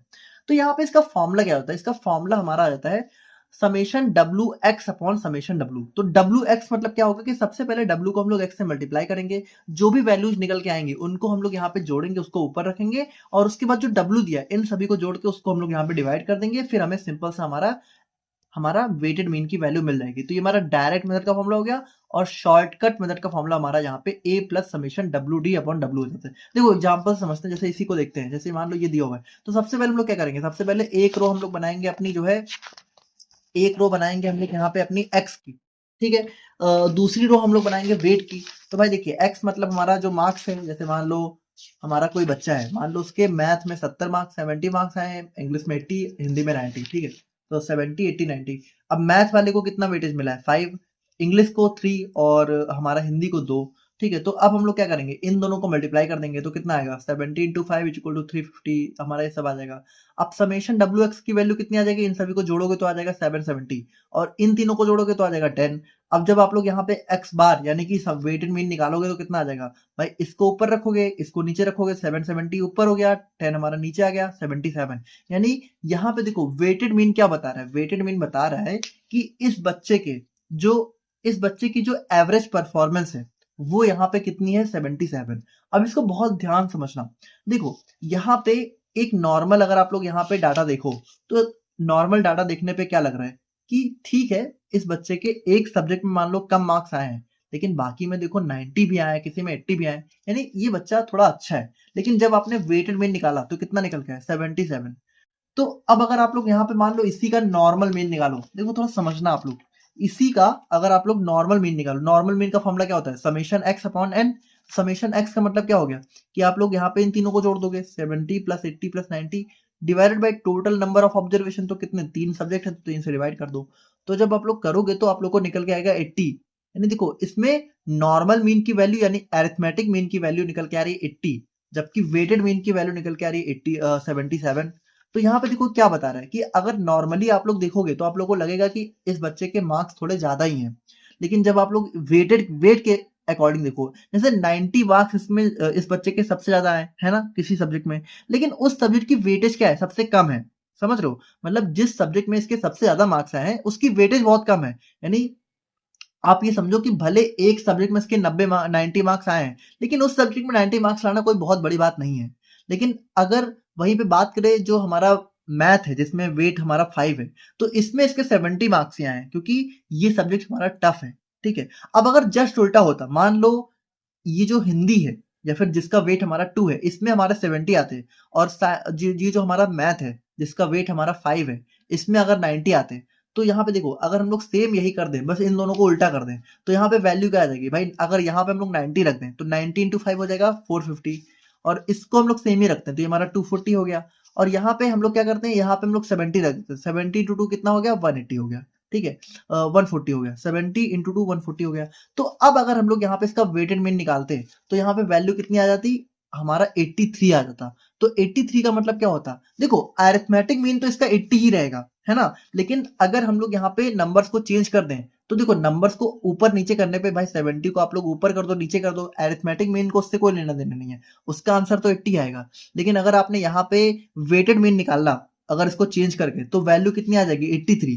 यानी 83 का मतलब क्या होगा कि इस बच्चे के जो एवरेज मार्क्स हैं वो 83 है। क्यों, क्योंकि तब इसके 90 मार्क्स किसमें आ रहे होते, ऐसे सब्जेक्ट में जिसका वेट हमारा काफी ज्यादा है, यानी उसकी वैल्यू ज्यादा है, और इसके बावजूद, या फिर कह सकते हो वो टफ ज्यादा था, इसके बावजूद अगर इस बच्चे के 90 मार्क्स आते तो इसकी जो एवरेज वैल्यू हो जाती वो 83 हो जाती। तो देखो ये हमारा वेटेड मीन हो जाता है। आई होप कि आप लोग समझ गए होंगे कि हम लोग यहाँ पे किसको निकालते हैं। बाकी देखिए सेम आप लोग यहाँ पे इतना समझदार हो ही चुके हो कि इसको आप लोग ऐसे भी निकाल सकते हो। आप लोग सबसे पहले ए निकालोगे, एज्यूम करोगे इन तीनों में से कोई एक वैल्यू, फिर डब्ल्यू को डी से डिवाइड कर देना, मतलब मल्टीप्लाई कर देना, फिर समीशन निकाल लेना, ठीक है। तो ये भी कर सकते हो। बाकी ये देखो यहाँ से ज्यादा क्वेश्चन आते नहीं है, तो इसीलिए हमने यहाँ पे ज़्यादा डिटेल में नहीं गए हैं इसमें हम लोग। और इसके बाद अगर हम लोग यहाँ पे बात करें तो इसके बाद हमारा एक और टर्म आ जाता है जो कि हमारा आता है ज्योमेट्रिक मीन। अब देखो ज्योमेट्रिकल मीन की बात करें तो ज्योमेट्रिक मीन क्या होता है। देखो सबसे पहली बात तो इसको हम लोग तब निकालते हैं जब जो डाटा है वो या तो हमारा मल्टीप्लिकेशन में दिया होता है, या तो रेशियो में, या तो परसेंटेज में, या तो ग्रोथ रेट हमारा दिखा रहा होता है, ठीक है, किसी चीज की ग्रोथ रेट। तब हम लोग यहाँ पे ज्योमेट्रिक मीन निकालते हैं। अब ज्योमेट्रिक मीन निकालने का थोड़ा अलग फॉर्मूला होता है, थोड़ा अलग ही तरीका होता है। देखो इसमें हम लोग करते क्या है, जो भी डाटा दिया होता है, जैसे मान लो आप लोग को कोई डाटा दिया है 2 3 6 4, ठीक है। तो मान लो 4 आप लोग को डाटा दिया है, 4 ऑब्जर्वेशन आप लोग को दी हुई है। अब अगर इसका ज्योमेट्रिक मीन आपको निकालना है तो आप लोग को क्या करना होगा। जैसे मान लो अगर आप लोग इसका नॉर्मल अरिथमेटिक मीन निकालते तो क्या करते भाई, इन सभी को जोड़ देते, है ना। और कितना टोटल डाटा कितना है 4, तो 4 से डिवाइड कर देते, आंसर आ जाता। लेकिन ज्योमेट्रिक मीन में आप लोग क्या करोगे, जोड़ोगे नहीं बल्कि इनको करोगे मल्टीप्लाई। 2 इंटू 3 इंटू 6 इंटू 4, यानी जो भी डाटा दिया है उन सबको मल्टीप्लाई कर दो, एक रूट लगा दो। और रूट के बाहर आप लोगों को क्या लिखना है, रूट के बाहर आप लोग को जितनी नंबर ऑफ ऑब्जर्वेशन है वो लिख देना है। यानी मान लो अगर 4 है तो रूट के बाहर आप लोग लिख दोगे 4। वहीं पे अगर मान लो डाटा दिया हो 2 6 9 4 8 6, अगर ऐसा दिया हो तो क्या करोगे, सिंपल आप लोग करोगे सभी को मल्टीप्लाई, ठीक है। ऊपर लगा दोगे आप लोग यहाँ पे रूट, अंडर रूट, और यहाँ पे क्या लिखोगे भाई, कितना है 1 2 3 4 5 6, तो यहाँ पे आप लोग लिख दोगे 6। तो इस तरीके से हम लोग निकालते हैं ज्योमेट्रिक मीन। अब यहाँ पे देखो इसका सिंपल सा जो लिखने का तरीका होता है वो हमारा कुछ इस तरीके से हो जाता है। मान लो हमारे पास n नंबर ऑफ ऑब्जर्वेशन है, n नंबर ऑफ ऑब्जर्वेशन का मतलब है कि हमारे पास n कुछ भी हो सकते हैं। मान लो 4 है तो n की वैल्यू 4 आ गई। देखो n का मतलब हो गया टोटल नंबर ऑफ ऑब्जर्वेशन, ठीक है, कि मतलब कितना आपके पास वैल्यू है, कितना डाटा है। जैसे 4 है तो 4 हो गया, 6 है तो 6 हो गया। अब देखो ये तो एक जनरल तरीका होता है, लेकिन अगर हम लोग यहाँ पे इसका फॉर्मूला देखें, अगर आप लोग जैसे मान लो भाई इतना आप लोग कैसे इतना अंडर रूट निकालोगे कैसे, तो यहाँ पे इसका एक और फॉर्मूला हो जाता है जो भी आप लोग को पल्ले नहीं पड़ेगा, ठीक है, जो कि हो जाता है gm is equal to anti log. अब आप लोग सोचोगे पहले तो लॉग ही नहीं आता, अभी एंटी लॉग क्या हो गया। देखो इतना परेशान होने की जरूरत नहीं है, सबसे पहली बात यहाँ से क्वेश्चन आता नहीं है। दूसरी बात, अगर यहाँ से क्वेश्चन आ भी गया तो ये जो एंटी लॉग लॉग होता है ये आप लोग को कैसियो का एक कैलकुलेटर आता है उसमें मिल जाएगा, और वो आप लोग के एग्जाम में अलाउ होता है, ठीक है। क्यों, क्योंकि भाई बायोस्टैटिक्स का एग्जाम है, इतनी कैलकुलेशन कौन करेगा वहां पे सारा टाइम आप लोगों को, इसीलिए कैलकुलेटर अलाउ होता है, ठीक है। तो कैलकुलेटर अलाउ होता है, आप लोग लेके जा सकते हो, उसमें आप लोग को ये सारी चीजें कर लेंगे, ठीक है। इसमें ये सब दिया होगा तो आप लोग कैलकुलेट कर सकते हो बहुत इजीली। तो सिंपल सा आप समझो कि यहाँ पे फॉर्मूला क्या होता है, anti log summation log x, यानी जो एक्स की वैल्यू दी होगी उसका आप लोग लॉग निकालोगे सबसे पहले, और फिर उन सभी को जोड़ोगे तो आप लोग आ जाएगा summation log x divided by n, मतलब टोटल नंबर ऑफ ऑब्जर्वेशन। देखो अभी हम लोग देख रहे हैं अच्छा सबसे पहले ये समझो कि हम लोग यहाँ पे ज्योमेट्रिक मीन निकालते क्यों हैं। जैसे एग्जांपल के लिए मानो कि कोई एक बैक्टीरिया है, ठीक है। अब मान लो वो बैक्टीरिया पहले दिन मान लो 2 गुना हो गया, दूसरे दिन वही बैक्टीरिया की ग्रोथ रेट, ठीक है, मतलब एक ग्रोथ रेट दी हुई है कि पहले दिन बैक्टीरिया 2 गुना बढ़ रहा है, दूसरे दिन बैक्टीरिया 4 गुना बढ़ रहा है, तीसरे दिन जो बैक्टीरिया है वो 8 गुना बढ़ जा रहा है। अब अगर हमें पता लगाना हो कि भाई एवरेज यानी डेली बैक्टीरिया एवरेज में कितना गुना बढ़ रहा है, तो यहाँ पे आप लोग नॉर्मल मीन निकालोगे तो उतना अच्छा कैलकुलेशन नहीं मिलेगा। तो इसी ऐसे केस में हम लोग निकालते हैं ज्योमेट्रिक मीन। अब ज्योमेट्रिक मीन कैसे निकलेगा, आप लोग क्या करोगे, इन तीनों को कर दोगे मल्टीप्लाई, अंडर रूट लोगे, और यहाँ पे क्या लिखोगे भाई, यहाँ पे भाई 3 वैल्यू है तो यहाँ पे 3 लिख दोगे। अब 3 का मतलब हो जाता है क्यूब रूट, ठीक है। तो यहाँ पे कितना आ जाएगा, 2 इंटू 4 इंटू 8 हो जाएगा 64, और फिर हमारा क्यूब रूट, तो 64 का क्यूब रूट की वैल्यू हो जाती है 4।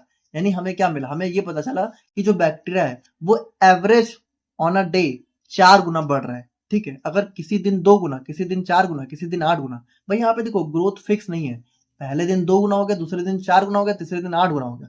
तो अगर हमें ये पता लगना है कि अच्छा चलो डेली कितना गुना हो रहा है एक एवरेज में, तो 4 गुना डेली वो हो जा रहा है, ठीक है। तो इसलिए हम लोग यहाँ पे ज्योमेट्रिक मीन निकालते हैं। अब इसका भी हम लोग यहाँ पे एक एग्जाम्पल देख लेते हैं। अब देखो यहाँ पे भी हमारा अलग अलग होता है, ठीक है, डिस्क्रीट और कॉन्टिन्यूअस के लिए, बट हम लोग इतना देखेंगे नहीं क्योंकि ये आता नहीं उतना। हम लोग इंडिविजुअल के लिए देख लेते हैं, बाकी आप लोग खुद समझ जाओगे। तो इंडिविजुअल के लिए फॉर्मूला क्या होता है भाई, GM is equal to anti log summation log x upon n. अब यहाँ पे आप लोग जो है इसको एग्जाम्पल से समझो। जैसे मान लो कि एक हमारा कंपनी है और उसमें जो वर्कर्स है उनकी डेली इनकम दी हुई है, ठीक है, किसी की 700 डेली, किसी की 900 है, किसी को 800 है, किसी की 850, किसी की 750। अब आप लोगों को बोला गया कि इसका ज्योमेट्रिक मीन निकालो। तो ज्योमेट्रिक मीन निकालने का तरीका क्या होता है भाई, सबसे पहले तो आप लोग यहाँ पे सबसे पहले देखो, सबसे पहले आप लोगों को चार्ट बना लेना है, ठीक है। सबसे पहले आप लोग एक टेबल बनाओ जिसमें सबसे पहले एक्स रखो, एक्स मतलब ये दिया हुआ है। अब हमें क्या चाहिए भाई, हमें चाहिए summation log x. Summation log x का मतलब जो लॉग एक्स चाहिए हमें सबसे पहले। भाई सबसे पहले लॉग एक्स निकालोगे तब तो उनको जोड़ोगे। तो लॉग एक्स का मतलब क्या है, ये जो एक्स की वैल्यू दी हुई है इनका आप लोग को ले लेना है लॉग, ठीक है। तो इसका आप लोग ले लोगे लॉग एक्स। अब जब log x आप लोग लोगे तो 700 का log होता है। log x का मतलब है 700 का log। तो 700 का log आप लोग निकालोगे तो आ जाएगा 2.8450। ये आप लोग खुद कैलकुलेट कर सकते हो, ठीक है, कैलकुलेटर में डालना आ जाएगा। 900 का log हो जाता है 2.9542। इसी तरीके से आप लोग निकालोगे तो ये सारा log निकल के आ जाएगा। अब उसके बाद आप लोग को क्या करना है, आप लोग को ये log x थोड़ी चाहिए, आप लोग को चाहिए समेशन log x, यानी कि ये जो भी वैल्यू निकल के आए इन सभी को जोड़ दो। तो इन सभी को जब आप लोग जोड़ोगे तो आप लोग की वैल्यू निकल के आएगी 14.5066। तो लॉग समेशन लॉग एक्स आप लोग को मिल गया। एन, एन मतलब कि कितनी वैल्यू है, तो कितनी टोटल नंबर ऑफ वैल्यू कितनी है, तो भाई 1 2 3 4 5 5 वैल्यू है। तो ये हमारा देखिए जीएम क्या होता है, geometric mean is equal to anti log summation log x divided by n. तो समेशन लॉग एक्स कितना हो गया 14.5066 डिवाइडेड बाय एन कितना हो गया, एन मतलब ये कितनी है हमारे पास 5 है, तो 5 से डिवाइड करेंगे तो कितना आ जाएगा 2.90132। और इसका एंटी लॉग जब आप लोग निकालोगे, ठीक है, कैलकुलेटर में डालना, इसका एंटी लॉग जब आप लोग निकालोगे तो आ जाएगा 796.74। यानी यहाँ पे हमें क्या पता चला, ज्योमेट्रिक मीन से हमें पता चला कि ऑन एन एवरेज जो हमारा एक सैलरी है वो है कितनी 796.74, ठीक है, हर एक वर्कर की। तो ये हमारा ज्योमेट्रिक मीन आ जाता है। बाकी आई होप कि आप लोग यहाँ पे समझ गए होगे। और अब देखिए इसी ज्योमेट्रिक मीन को मान लो आप लोगों से डिस्क्रीट सीरीज में दिया हो तो आप लोग यहाँ पे फॉर्मूला क्या हो जाएगा, anti log summation F log x. यानी सबसे पहले आप लोग लॉग एक्स निकालोगे और फिर उसको एफ फ्रीक्वेंसी से मल्टीप्लाई कर दोगे और फिर उन जो भी आएगा उन सभी को जोड़ोगे तब आप लोग को मिल जाएगा समेशन एफ लॉग एक्स, ठीक है। और वहीं पे कॉन्टिन्यूअस सीरीज के लिए क्या होगा, हमारा लॉग एम आ जाएगा। तो यहाँ पे हमारा मिड वैल्यू आ जाएगी। सबसे पहले आप लोग मिड वैल्यू निकालोगे, फिर आप लोग उसको क्या करोगे, उसको आप लोग यहाँ पे जो है उसका मिड वैल्यू का लॉग निकालोगे, ठीक है। और फिर जो भी वैल्यू आएगी उसको एफ से मल्टीप्लाई करोगे और फिर उन सभी को जोड़ोगे तब आप लोग आ जाएगा समेशन एफ लॉग एम, ठीक है। तो देखो इतना आता नहीं है, इसलिए हम लोग इतना डिटेल में नहीं गए। बाकी आप लोग इतना समझदार हो ही चुके हो, अगर आप लोग समझ चुके हो तो ये सारी चीजें आप लोग खुद निकालोगे। तो ये हमारा हो जाता है हमारा जो है ज्योमेट्रिक मीन। और फाइनली बात करें हम लोग यहाँ पे अपने हार्मोनिक मीन के बारे में। तो देखो अब हार्मोनिक मीन का फॉर्मूला क्या होता है, देखो यहाँ पे ये भी हमारा बहुत ही सिंपल है, ठीक है। बाकी इसमें भी हम लोग बहुत डिटेल में नहीं जाएंगे, पूछा नहीं जाता है। बाकी इसमें आप लोग ये समझो कि ये क्या होता है, ये हमारा होता है reciprocal of average of reciprocal. देखो ये बहुत ध्यान समझना। देखो रेसिप्रोकल का मतलब होता है जस्ट उल्टा, ठीक है। जैसे मान लो x है तो x का रेसिप्रोकल हो जाएगा 1/x। तो यहाँ पे होता क्या है, देखो अगर हम लोग बहुत सिंपली समझें तो ये मीन का रेसिप्रोकल होता है, लेकिन जो मीन है वो भी हमारा मतलब जो x है वो भी रेसिप्रोकल होता है, मतलब रेसिप्रोकल ऑफ रेसिप्रोकल, ठीक है, यही तो दिया हुआ है। देखो इसको समझना, जैसे मान लो आप लोग नॉर्मल मीन कैलकुलेट करते हो तो x बार नॉर्मल मीन का फॉर्मूला क्या होता है, समेशन x अपॉन n, यही तो होता है, जनरल फॉर्मूला यही तो होता है। तो इसको जस्ट अगर उल्टा कर दो तो क्या हो जाएगा, इसका रेसिप्रोकल हो जाएगा। तो रेसिप्रोकल इसको जस्ट उल्टा कर दो तो उल्टा करने पे क्या आ जाएगा, n divided by summation x, ये इसका रेसिप्रोकल हो गया। अब इसका भी रेसिप्रोकल करो, मतलब इस x को भी रेसिप्रोकल कर दो तो यहाँ पे क्या आ जाएगा, n divided by summation 1/x, ठीक है। तो देखिए ये होता है इसका formula, n divided by summation 1/x, ठीक है। देखो ये हार्मोनिक मीन का जो इंडिविजुअल सीरीज का फॉर्मूला होता है वो हो जाता है n divided by summation 1/x। तो ये क्या हो गया, ये average of reciprocal of average of reciprocal, ठीक है। यानी कि देखो ये क्या है, ये एवरेज ऑफ रेसिप्रोकल है और ये इसका भी रेसिप्रोकल है, तो ये हमारा होता है reciprocal of average of reciprocal. थोड़ा समझना, जैसे देखो मीन का रेसिप्रोकल हो गया n बाई समेशन x और इसका भी रेसिप्रोकल क्या है, समेशन 1/x। तो यही चीज होती है। अब देखिए इसको अगर डिस्क्रीट सीरीज के लिए निकालना है तो हमारा इसका फॉर्मूला ये हो जाता है और कॉन्टिन्यूअस सीरीज के लिए हमारा ये हो जाएगा। तो देखो बहुत ही सिंपल है, इसको आप लोग सिंपली खुद से भी लगा सकते हो, ठीक है। चलो अगर बहुत एक सिंपल एग्जांपल देखना हो, अरे देखो छोड़ो एग्जांपल नहीं देते हैं क्योंकि ऐसा बात होता नहीं है, तो ठीक है आप लोग लगा लेना खुद से। तो ये हमारा हो जाता है हार्मोनिक मीन। और यहाँ पे देखिए यहाँ पे हमारा मीन कंप्लीट कवर हो जाता है। आई होप कि आप लोग यहाँ पे समझ गए होंगे। बाकी अब हम लोग यहाँ पे बात करते हैं अपने सेकंड वैल्यू के बारे में, जो कि हमारी आ जाती है मीडियन के ऊपर। अब बात करें हम लोग यहाँ पे मीडियन के बारे में, तो देखो मीडियन बहुत ही सिंपल होता है। ये हमारी सिंपल सी क्या होती है, जो भी डाटा आप लोग को दिया होगा उसकी जो मिडल वैल्यू होती है वही होती है मीडियन। मतलब बहुत सिंपल है, आप ये समझो मान लो ये आप लोग को डाटा दिया है, आप लोग को करना क्या है, इस पूरे डाटा को काउंट करना है। जैसे मान लो 1 2 3 4 5, ठीक है। इसके बीच में जो सबसे बीच वाली वैल्यू होगी, यानी ऐसी वैल्यू आप लोग ढूंढो जिसके इधर बगल भी बराबर चीजें हो, इधर बगल भी। जैसे अगर आप लोग यहाँ पे 5 को देखो तो 5 के इधर भी 2 डिजिट है, इधर भी 2 है ना, 2 वैल्यू है। तो यहाँ पे ये 5 क्या हो जाएगा, सिंपल 5 हमारा मीडियन हो जाएगा। अब यहाँ पे देखो, जैसे ये है कि मीडियन में हम लोग क्या करते हैं, जो भी डाटा दिया होता है तो कभी कभी डाटा हमारा ऐसे नॉर्मल नहीं दिया होता है। सबसे पहले मान लो, अब मान लो यही डाटा आप लोगों को ऐसे दिया हो, ठीक है, 7 2 6 5, ठीक है, 4 6, मान लो अगर ऐसे दिया हो तो सबसे पहले आप लोग क्या करोगे, सबसे पहले आप लोग यहाँ पे इसको अरेंज करोगे असेंडिंग या डिसेंडिंग। तो हम लोग असेंडिंग में ही ज्यादातर करते हैं। तो सबसे पहले हम लोग यहाँ पे इसको असेंडिंग ऑर्डर में जो है अरेंज करेंगे। अब यहाँ पे देखो एक बहुत इंपॉर्टेंट चीज है कि ये बहुत जरूरी है मीडियन में, बहुत जरूरी, ठीक है। मतलब इसको करे बिना आप लोग यहाँ पे आगे बढ़ नहीं सकते हो, ये बहुत जरूरी है। हर एक जगह आप लोग को ध्यान रखना है। अगर मीडियन कभी बोल दिया कैलकुलेट करने को तो सबसे पहले दिमाग में ये लाना है कि असेंडिंग ऑर्डर में अरेंज करना है। तो असेंडिंग ऑर्डर में अरेंज कैसे करोगे भाई, अरेंज करोगे तो यही तो निकल के आएगा। और अरेंज करने के बाद आप लोग को देखना है कि जो बीच की वैल्यू है वो कौन सी है, वही हमारी मीडियन हो जाती है। अब भाई क्या हम लोग यहाँ पे यही देखेंगे कि हमारी बीच की वैल्यू कौन सी है, नहीं, इसके लिए फॉर्मूला होता है, वो हम लोग देखेंगे। तो यहाँ पे देखो वही चीज है कि हमारा क्या होता है, डाटा हमारा सबसे पहले हम लोग अरेंज करते हैं असेंडिंग या डिसेंडिंग ऑर्डर में। फिर मीडियन हमारी क्या होता है, मिडिल वैल्यू, जो सबसे बीच की वैल्यू होगी वो हमारी मिडिल वैल्यू हो जाती है। देखो ये हमारा क्या होता है, डाटा को दो इक्वल पार्ट में डिवाइड कर देता है। मीडियन हमारी ऐसी वैल्यू होती है जिसके एक तरफ भी 50% वैल्यू होती है, दूसरी तरफ भी। भाई जैसे मान लो 5 हम लोग देखें तो 5 के एक तरफ भी, देखो यहाँ पे हम लोग ये नहीं देख रहे कि 6 7 को जोड़ के कितनी वैल्यू, हम लोग ये देख रहे हैं कि इसकी तरफ डिजिट कितनी है। जैसे इसके इस तरफ भी 2 डिजिट, इसके इस तरफ भी 2 डिजिट, तो ये हमारी मीडियन हो गई। तो अगर हम लोग देखें तो यहाँ पे भी हमारी 3 चीजें आ जाती हैं, इंडिविजुअल, कॉन्टिन्यूअस और डिस्क्रीट सीरीज। तो सबसे पहले बात करते हैं मीडियन फॉर इंडिविजुअल सीरीज के लिए। तो ये सारी चीजें आप लोग समझ ही चुके हो। इसमें क्या होता है कि हमारा यहाँ पे फ्रीक्वेंसी जब नहीं दी होती तो इंडिविजुअल सीरीज। अब यहाँ पे देखो दो फॉर्मूले होते हैं, एक होता है ऑड, एक होता है इवन नंबर के लिए। देखो बहुत ध्यान से देखना, जैसे यहाँ पे हम लोगों ने क्या है भाई, यहाँ पे 5 है, 5 हमारा क्या है, एक ऑड नंबर है। तो ऑड नंबर के लिए हमारा मीडियन फाइंड करना बहुत इजी है कि भाई आप लोग बीच की वैल्यू देखो जिसके इधर भी बराबर डिजिट हो, इधर भी बराबर डिजिट हो। लेकिन अगर यही वैल्यू मान लो आप लोग को इस तरह से दे दी जाए 2 4 5 6 7 8, मान लो इस तरीके से वैल्यू दे दी गई, ठीक है। तो अब अगर आप लोग देखो तो इसमें बीच की वैल्यू कैसे पता लगाओगे भाई, क्योंकि देखो अगर आप लोग देखो तो 2 4, ठीक है, अगर 2 4 को छोड़ दो और इधर 7 8 को छोड़ दो तो अब बीच में तो दो वैल्यू आ गई भाई। अगर आप लोग 6 को लो तो भाई 6 तो 6 ले लोगे तो इधर 5 बच जाएगा, और 5 ले लोगे तो इधर 6 बच जाएगा। अब मीडियन ऐसी वैल्यू होती है जिसके इधर और इधर बराबर हो। मान लो आप लोग 5 ले लो तो 5 के इधर कितनी डिजिट है, 2, लेकिन इधर तो 3 हो गई, यानी 5 हमारा मीडियन तो नहीं हो सकता। और अगर आप लोग 6 ले लो तो 6 के इधर कितनी 3 डिजिट हो गई और इधर 2 ही रह गई। तो मीडियन तो ऐसी वैल्यू होती है जिसके इधर उधर बराबर हो डिजिट। तो यानी यहाँ पे जो मीडियन होगा वो 5 और 6 दोनों हो जाएगा। लेकिन 5 और 6 दोनों कैसे लेंगे, तो हम लोग करते क्या है कि 5 और 6 दोनों नहीं लेते हैं, बल्कि 5 और 6 को जोड़ के उसको 2 से डिवाइड कर देते हैं, जो वैल्यू आ जाती है वही मीडियन हो जाती है। तो देखो इवन नंबर के केस में मीडियन थोड़ा डिफरेंट हो जाता है। अब इसके लिए भी फॉर्मूला अलग सा होता है, तो देखते हैं। सबसे पहले बात करते हैं ऑड नंबर के लिए। तो ऑड नंबर के लिए बहुत ईजी हो जाता है। सबसे पहले हम लोग यहाँ पे डाटा को असेंडिंग ऑर्डर में अरेंज करेंगे और फिर हम लोग यहाँ पे ये वाला फॉर्मूला यूज करेंगे। फॉर्मूला क्या है, n+1/2। n का मतलब जितनी नंबर ऑफ ऑब्जर्वेशन है, यानी मान लो 6 डिजिट है तो 6 प्लस, मतलब 6 क्यों ही होंगे क्योंकि ये तो हमारा ऑड के लिए है। मान लो 5 है तो 5+1/2, ठीक है, जो भी है, जैसे एग्जांपल से ही समझते हैं।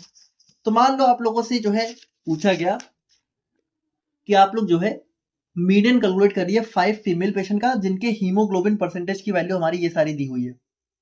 तो हम लोग क्या करेंगे भाई, सबसे पहले जो भी डाटा है इसको असेंडिंग ऑर्डर में अरेंज करेंगे। फिर हमारा मीडियन का फॉर्मूला क्या हो जाएगा, n+1/2। अब n मतलब कि कितनी टोटल नंबर ऑफ ऑब्जर्वेशन कितनी है, तो भाई देखो ये 5 ही तो है, तो ये हो जाएगा 5+1/2, तो ये कितना 6/2। अब देखो ये बहुत इंपॉर्टेंट चीज है, बहुत ध्यान सुनना भाई। यहाँ पे हमें मीडियन का आंसर नहीं मिलता है, बल्कि हमें वो वैल्यू मिलती है जो मीडियन का आंसर होती है। बहुत ध्यान से देखना, ठीक है, कि जैसे ऑड नंबर में जो फॉर्मूला हमें मिला हुआ है ये हमें मीडियन नहीं बताता है, बल्कि हमें वो वैल्यू बताता है जो कि मीडियन होती है। अब जैसे मान लो यहाँ पे आंसर कितने निकल गया है, थर्ड। तो थर्ड वैल्यू का मतलब है कि आप लोग यहाँ पे ये जो डाटा दिया है इसमें तीसरी वैल्यू देखो, चाहे इधर से चाहे इधर से। तो तीसरी वैल्यू कौन है, 1 2 3, तो तीसरी वैल्यू इधर से 12, और इधर से भी देखोगे तो भी 1 2 3, तीसरी वैल्यू कौन सी है, 12। तो यहाँ पे देखो ये जो फॉर्मूला होता है ऑड नंबर के लिए, देखो बहुत ध्यान से सुनना, ऑड नंबर के लिए जो फॉर्मूला होता है वो हमें प्लेस बताता है कि कौन से प्लेस पे हमें मीडियन की वैल्यू मिलेगी। तो यहाँ पे देखिए, now the third value in the given data is 10। ठीक है, सॉरी यहाँ पे बेसिकली हमारा, अच्छा सॉरी, हमने इसको जो अरे जब हम लोग यहाँ पे असेंडिंग ऑर्डर में अरेंज करेंगे तो 10 आएगा ना भाई, सॉरी सॉरी। ठीक है, तो ये 10 हमारा क्या हो जाएगा, 10 हमारी मीडियन हो जाएगी, क्योंकि 10 क्या है, हमारी थर्ड वैल्यू है। तो समझ गए, ये ऑड नंबर में ये जो फॉर्मूला हमें दिया हुआ है, ये हमें मीडियन नहीं बताता, बल्कि हमें वो वैल्यू बताता है, वो नंबर बताता है जहां पे आप लोग को मीडियन मिलेगा। ठीक है, तो वो आप लोग को खुद से ढूंढना है। लेकिन इवन नंबर का जो फॉर्मूला है, ये आप लोग को डायरेक्टली मीडियन बता देगा। मतलब ये जब आप लोग कैलकुलेट करोगे तो आप लोग को मीडियन की वैल्यू डायरेक्टली पता चल जाएगी। तो इसका फॉर्मूला क्या होता है, n by tooth value plus n by two plus one value is equal divided by 2। अब यहाँ पे भी अगर आप लोग देखो तो हम लोग यहाँ पे मान लेते हैं कि ये हमारा कैप्सूल का वेट है। ठीक है, mg में मान लो, एक का 140 है, एक का 138 है, किसी का 130 है, किसी का 150 है। अब अगर आप लोगों से मान लो मीडियन पूछा गया इसका, तो मीडियन कैसा, मीडियन का फॉर्मूला भाई यहाँ पे ये क्या है, सबसे पहले हमें असेंडिंग, देखो बहुत इंपॉर्टेंट है ये चीज याद रखना, कहीं भी मीडियन दिया हो डायरेक्टली कैलकुलेट मत करना, सब गलत हो जाएगा। सबसे पहले असेंडिंग ऑर्डर में लगा देना वैल्यू को। तो असेंडिंग ऑर्डर में जब लगाएंगे तो हमारा इस तरीके से लगेगा 130, 135, 130। अब हम लोग क्या करेंगे, अब हम लोग फॉर्मूला अप्लाई करेंगे, n by tooth value plus n by two plus one value divided by 2। अब देखो n बाई टू, तो n मतलब यहाँ पे टोटल नंबर ऑफ ऑब्जर्वेशन तो कितना है भाई, 6 है, तो n बाई टू मतलब 6 बाई 2 है ना। और n by two plus one यानी कि 6 बाई टू प्लस वन, तो यहाँ पे कितना आ जाएगा, 6 बाई टू आ जाएगा 3, और 6 बाई टू मतलब 3 plus one is equal to 4 आ जाएगा। अब यहाँ पे देखो, यहाँ पे जब आप लोग इसको पूरा सॉल्व करोगे तब तो आप लोग को आंसर मिल जाएगा। लेकिन ये जो थर्ड वैल्यू फोर्थ वैल्यू आई है, इसका मतलब क्या है, इसका मतलब ये नहीं कि 3 और 4 हो गया, इसका मतलब यहाँ पे ये है कि आप लोगों को देखना है कि ये जो आप लोगों ने डाटा असेंडिंग ऑर्डर में अरेंज किया है, इसमें तीसरे और चौथे नंबर पे, तीसरे और चौथे पोजीशन पे कौन सी वैल्यू मिल रही है। तो यहाँ पे तीसरे नंबर पे देखो आप लोग को मिल रहा है 138, और चौथे नंबर पे मिल रहा है 140। यानी यहाँ पे इस जगह आप लोग को अब ये जो फॉर्मूला पे मिला है, इस फॉर्मूले में आप लोग को तीसरे और चौथे नंबर की वैल्यू रखनी है, बहुत ध्यान से समझना। तो तीसरे नंबर की वैल्यू है 138, चौथे नंबर की है 140। जब आप लोग यहाँ पे इसमें रखोगे तो आ जाएगा 138 plus 140 divided by 2 is equal to 278 divided by 2 is equal to 139। अब देखो, अब जो फाइनल आंसर आया है, ये आप लोग की वैल्यू नहीं है, ये आप लोग की पोजीशन नहीं है भाई, 139 कोई पोजीशन थोड़ी है, ये आप लोग की डायरेक्टली मीडियन निकल के आ गया। तो अब आप लोग को फाइनली मीडियन मिल जाएगा। यानी देखो, ऑड नंबर में क्या होता है, ऑड नंबर के केस में जब आप लोग फॉर्मूला लगाते हो तो आप लोग को वैल्यू मिलती है, ठीक है, और उस वैल्यू से आप लोग मीडियन पता लगाते हो। लेकिन जो इवन नंबर का फॉर्मूला है, इसमें पहले तो आप लोग को वैल्यू मिलेगी, पहले आप लोग को दो वैल्यू मिलेगी, इस दोनों वैल्यू को आप लोग को ढूंढना है, ठीक है, कि कहाँ पे है, और उसके बाद जब आप लोग यहाँ पे फाइनली पूरा सॉल्व कर लोगे तो आप लोग को डायरेक्टली आंसर मिल जाएगा। तो ये हमारा हो जाता है मीडियन फॉर इंडिविजुअल सीरीज। अब अगर हम लोग यहाँ पे बात करें अपने मीडियन फॉर डिस्क्रीट सीरीज के बारे में, तो अब यहाँ पे देखो, यहाँ पे कोई ऑड इवन का केस नहीं है, यहाँ पे सिंपल सा फॉर्मूला हो जाता है n plus one by two. लेकिन ये बहुत ना, अभी आप लोग देखोगे तो बहुत घुमा फिरा के इसमें होता है चीजें।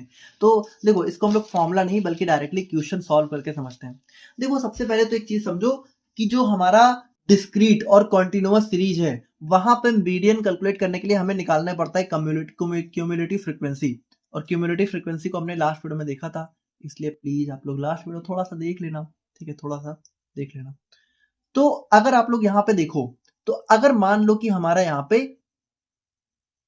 एक पेरेंटल डिपार्टमेंट है जहां पे जो प्रोडक्शन सुपरवाइजर्स हैं, ठीक है, उनकी सैलरी मान लो हमारी थाउजेंड्स में जो है कुछ इस तरीके से दी हुई है। मान लो 15 सुपरवाइजर ऐसे हैं जिनकी सैलरी 25,000 है, 17 ऐसे हैं जिनकी 30,000 है, 16 ऐसे हैं जिनकी 26,000 है, उसी तरीके से 17 की 29,000 है, ठीक है, इस तरीके से डाटा दिया हुआ है।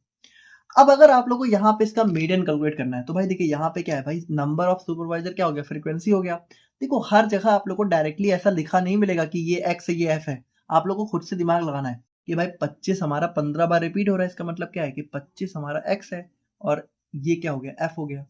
तो अब इसमें आप लोग को क्या करना है, देखो ध्यान से देखना, अभी अभी हम लोग फॉर्मूला वगैरह देख रहे हैं, लेकिन हम लोग सबसे पहले ये देखो, हम लोग कैलकुलेट कर रहे हैं median for discrete series. Discrete series मतलब जहां पे एक्स और एफ दोनों दिया हो। तो सोल्यूशन करने के लिए सबसे पहले क्या करो, अब देखो सबसे पहले आप लोग को असेंडिंग ऑर्डर में अरेंज करना है। याद रखना, ये चीज गांड बांध लो, मीडियन पूछा गया तो सबसे पहले दिमाग में ला लेना, ठीक है, ले आना कि असेंडिंग ऑर्डर, असेंडिंग ऑर्डर।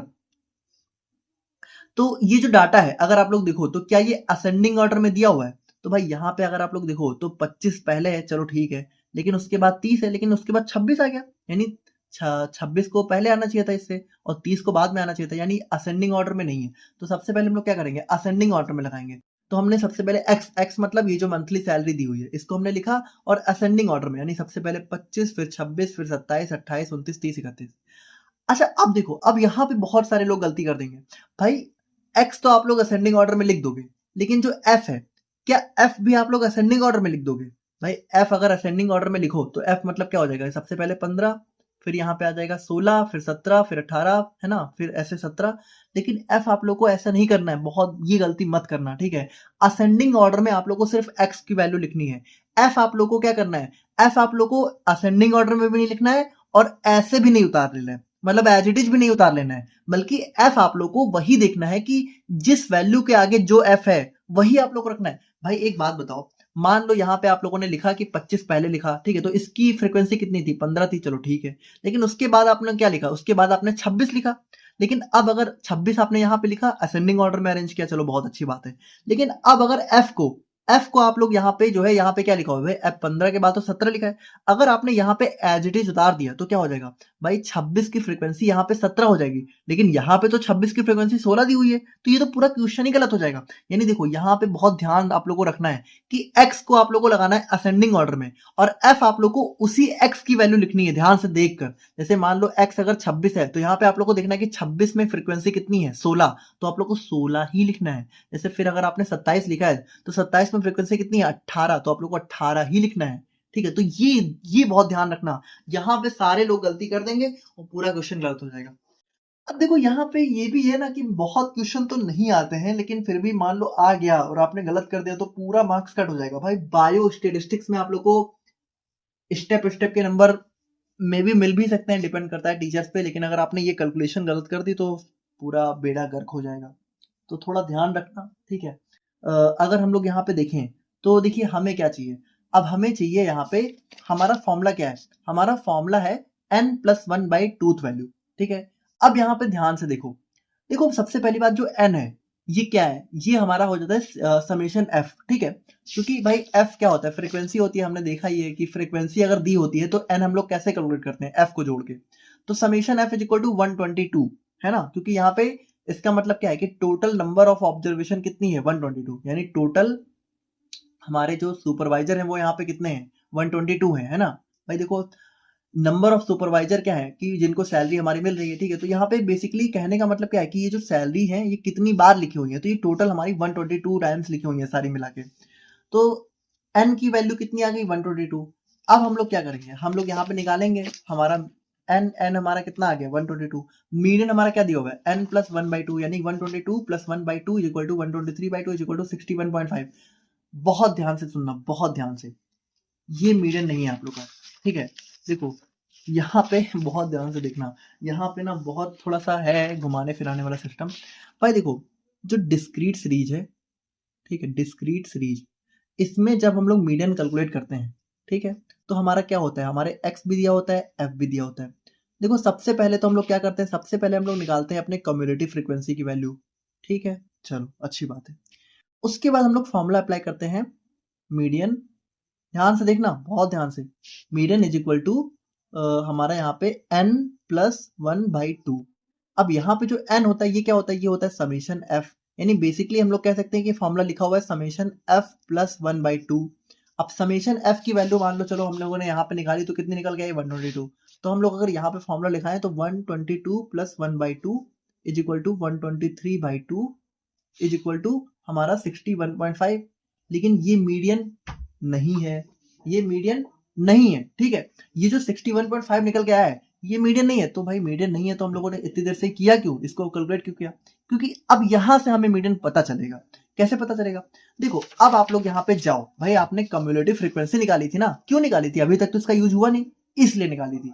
अब आप लोग को करना क्या है, ये जो वैल्यू आप लोगों की निकल के आई है 61.5, अब आप लोग को चेक करना है कि ये जो कम्युलेटिव फ्रीक्वेंसी की रो आपने बनाई है इसमें कौन सी ऐसी वैल्यू है जो कि या तो इसके बराबर है, ध्यान से सुनना, जो भी मीडियन आप लोग का इस फॉर्मूले से निकल के आया है, n+1/2 फॉर्मूले से जो मीडियन की वैल्यू निकल के आई है, आप लोग को चेक करना है कि कम्युलेटिव फ्रीक्वेंसी वाले कॉलम में कौन सी वैल्यू ऐसी है जो या तो इसके बराबर है और या तो इससे बड़ी है। बहुत ध्यान से सुनना, या तो इसके बराबर है या तो इससे बड़ी है।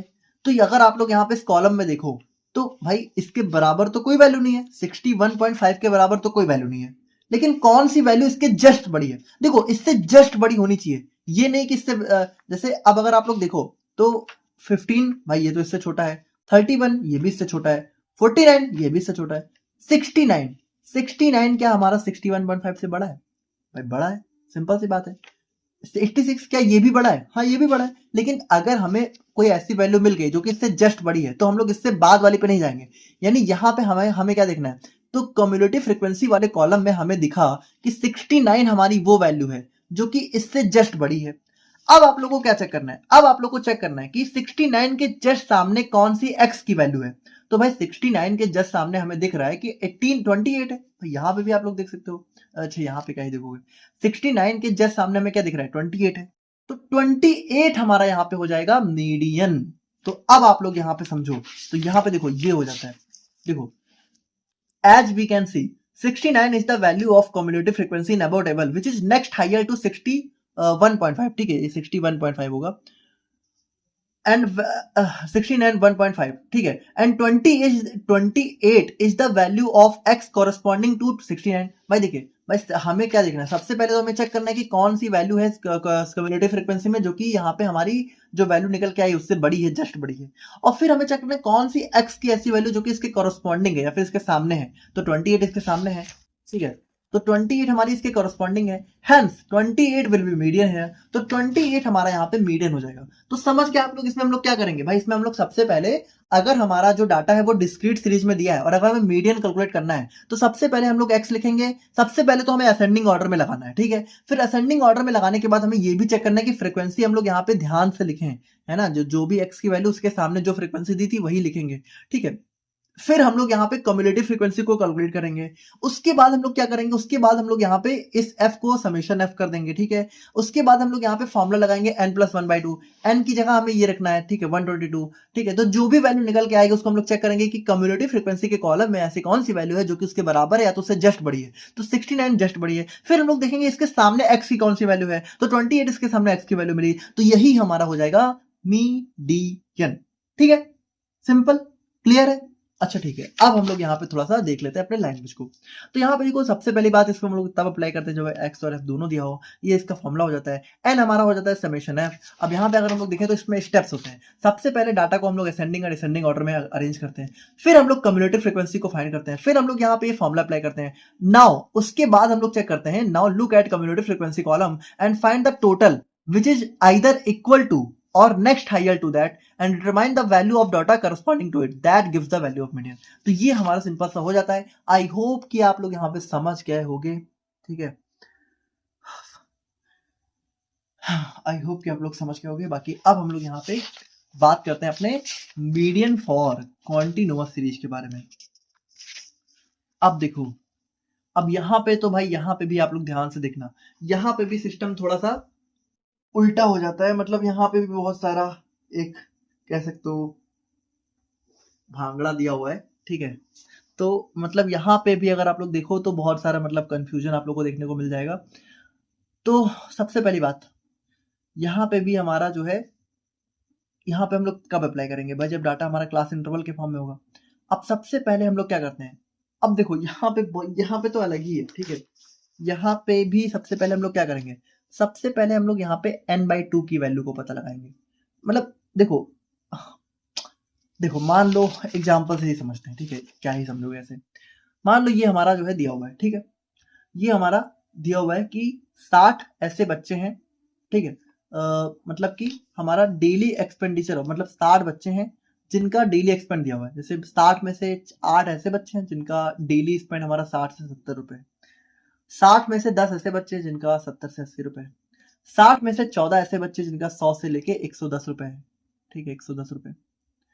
तो देखो ये दिया हुआ है, ठीक है, मान लो ऐसा ही है, समझ गए आप लोग। अब हमें इसका मीडियन फाइंड करना है, तो कैसे करोगे भाई, ये तो हमारा क्लास इंटरवल के फॉर्म में। देखो सबसे पहले अरेंज करना है किसमें, असेंडिंग ऑर्डर में। तो यहाँ पे देखो क्या ये असेंडिंग ऑर्डर में है भाई, देखो 60 से 70 ठीक है, 70 से 80 ठीक है, लेकिन उसके बाद सीधे 100 आ गया, जबकि इसके बाद क्या आना चाहिए था 80 से 90। तो सबसे पहले हम लोग इसको लगाएंगे अपने असेंडिंग ऑर्डर में। उसके बाद हम लोग लगाएंगे अपनी फ्रीक्वेंसी, तो फ्रीक्वेंसी भी हम लोग इसी के अकॉर्डिंग लगाएंगे। उसके बाद आप लोग कैलकुलेट कर लो कम्युलेटिव फ्रीक्वेंसी। देखो इतना सेम ही है ना, डिस्क्रीट सीरीज वाला सेम ही रहेगा। उसके बाद आप लोग निकाल दो समेशन एफ, ठीक है, तो ये भी सेम है। अब आप लोग को फॉर्मूला क्या अप्लाई करना है, देखो डिस्क्रीट सीरीज में हमने फॉर्मूला अप्लाई किया था n/2+1, लेकिन यहां पे आप लोग को सिर्फ n/2 वाला फॉर्मूला अप्लाई करना है। तो n क्या, n मतलब summation f by 2, summation f कितना निकल गया 60, 60/2 कितना आ जाएगा 30। अब देखो, अब यहां से सारा खेल चालू होता है। अब आप लोग को यहाँ पे जो फॉर्मूला एक्चुअल में अप्लाई करना है वो अप्लाई करना है ये वाला। अब इस फॉर्मूले में देखो कुछ चीजें हैं, एक है हमारी एल जो कि हमारे होते हैं लोअर लिमिट, एक हमारा आ जाता है समेशन एफ, ठीक है, एन एन एन जो कि हमें पता ही चल गया, ठीक है, एन मतलब समेशन एफ। उसके बाद सी एफ कम्युलेटिव फ्रीक्वेंसी। अब देखो ये जो कम्युलेटिव फ्रीक्वेंसी है ये कैसे पता चलेगी, देखो ये कम्युलेटिव फ्रीक्वेंसी वो वाली है जिसकी वैल्यू हमारी जो n/2 है उससे कम है, उससे जस्ट कम है। देखो बहुत ध्यान समझना, यहाँ पे ना बहुत लोग कंफ्यूज हो जाते हैं। जैसे पहले हम लोगों ने जब देखा था तो हम लोगों ने कम्युलेटिव फ्रीक्वेंसी डिस्क्रीट सीरीज में जब हम लोगों ने देखा था तो वहां पे हम लोगों ने ऐसी कम्युलेटिव फ्रीक्वेंसी कैलकुलेट करी थी जिसकी जो वैल्यू थी वो n/2 से जस्ट ज्यादा थी। लेकिन यहाँ पे हम लोग देखेंगे ऐसी कम्युलेटिव फ्रीक्वेंसी जिसकी जो वैल्यू है वो यहाँ पे n/2 से जस्ट कम होगी, और हम लोगों को उसके सामने की क्लास व्लास नहीं देखनी है बल्कि जस्ट हम लोग यहाँ पे उसकी वैल्यू रखेंगे। उसके बाद फ्रीक्वेंसी ऑफ मीडियन क्लास। अब देखिए, अब फ्रीक्वेंसी ऑफ मिडिल क्लास का मतलब है, देखो यहाँ पे ना दो चीज आ जाती हैं। एक तो थोड़ा समझना, जैसे इस वाले एग्जांपल में अगर आप लोग यहाँ पे देखो तो जैसे n/2 की वैल्यू कितनी निकल गई 30। अब यहाँ पे आप लोग को कुछ चीजें चाहिए, सबसे पहले आप लोग को चाहिए कम्युलेटिव फ्रीक्वेंसी की वैल्यू। अब ये कम्युलेटिव फ्रीक्वेंसी आप लोग को वो वाली रखनी है जो कि इससे कम हो। जैसे अगर आप लोग यहाँ पे देखो तो 8 इससे कम है, लेकिन इससे जस्ट कम वाली चाहिए। तो भाई 30 से जस्ट कम कौन सी है, 8 तो बहुत कम हो गई, 18 चलो ये भी कम है, 30 तो 30 के बराबर ही आ गई। तो इससे जस्ट कम कौन सी है, इससे जस्ट कम हमारी 18 वाली है। यानी यहाँ पे कम्युलेटिव फ्रीक्वेंसी की वैल्यू कितनी आ जाएगी 18। देखो थोड़ा सा कॉपी पेन लेके बैठ के दिमाग से देखना, तभी समझ में आएगा, वरना कंफ्यूज हो जाओगे। कम्युलेटिव फ्रीक्वेंसी हमें वो वाली रखनी है जो कि इससे जस्ट कम हो, समझ रहे हो, ठीक है। बाकी उसके बाद हमें देखो, उसके बाद हमें चाहिए एल। एल मतलब लोअर लिमिट, लोअर लिमिट मतलब कि हमने इसमें, लेकिन लोअर लिमिट किस वाली रो की, भाई बहुत सारी रो है तो कौन सी रो, ऐसी रो जिसकी जो वैल्यू है वो 30 के आसपास है या फिर 30 से जस्ट ज्यादा है। अब यहाँ पे हम लोग सेम रखेंगे वही वाला।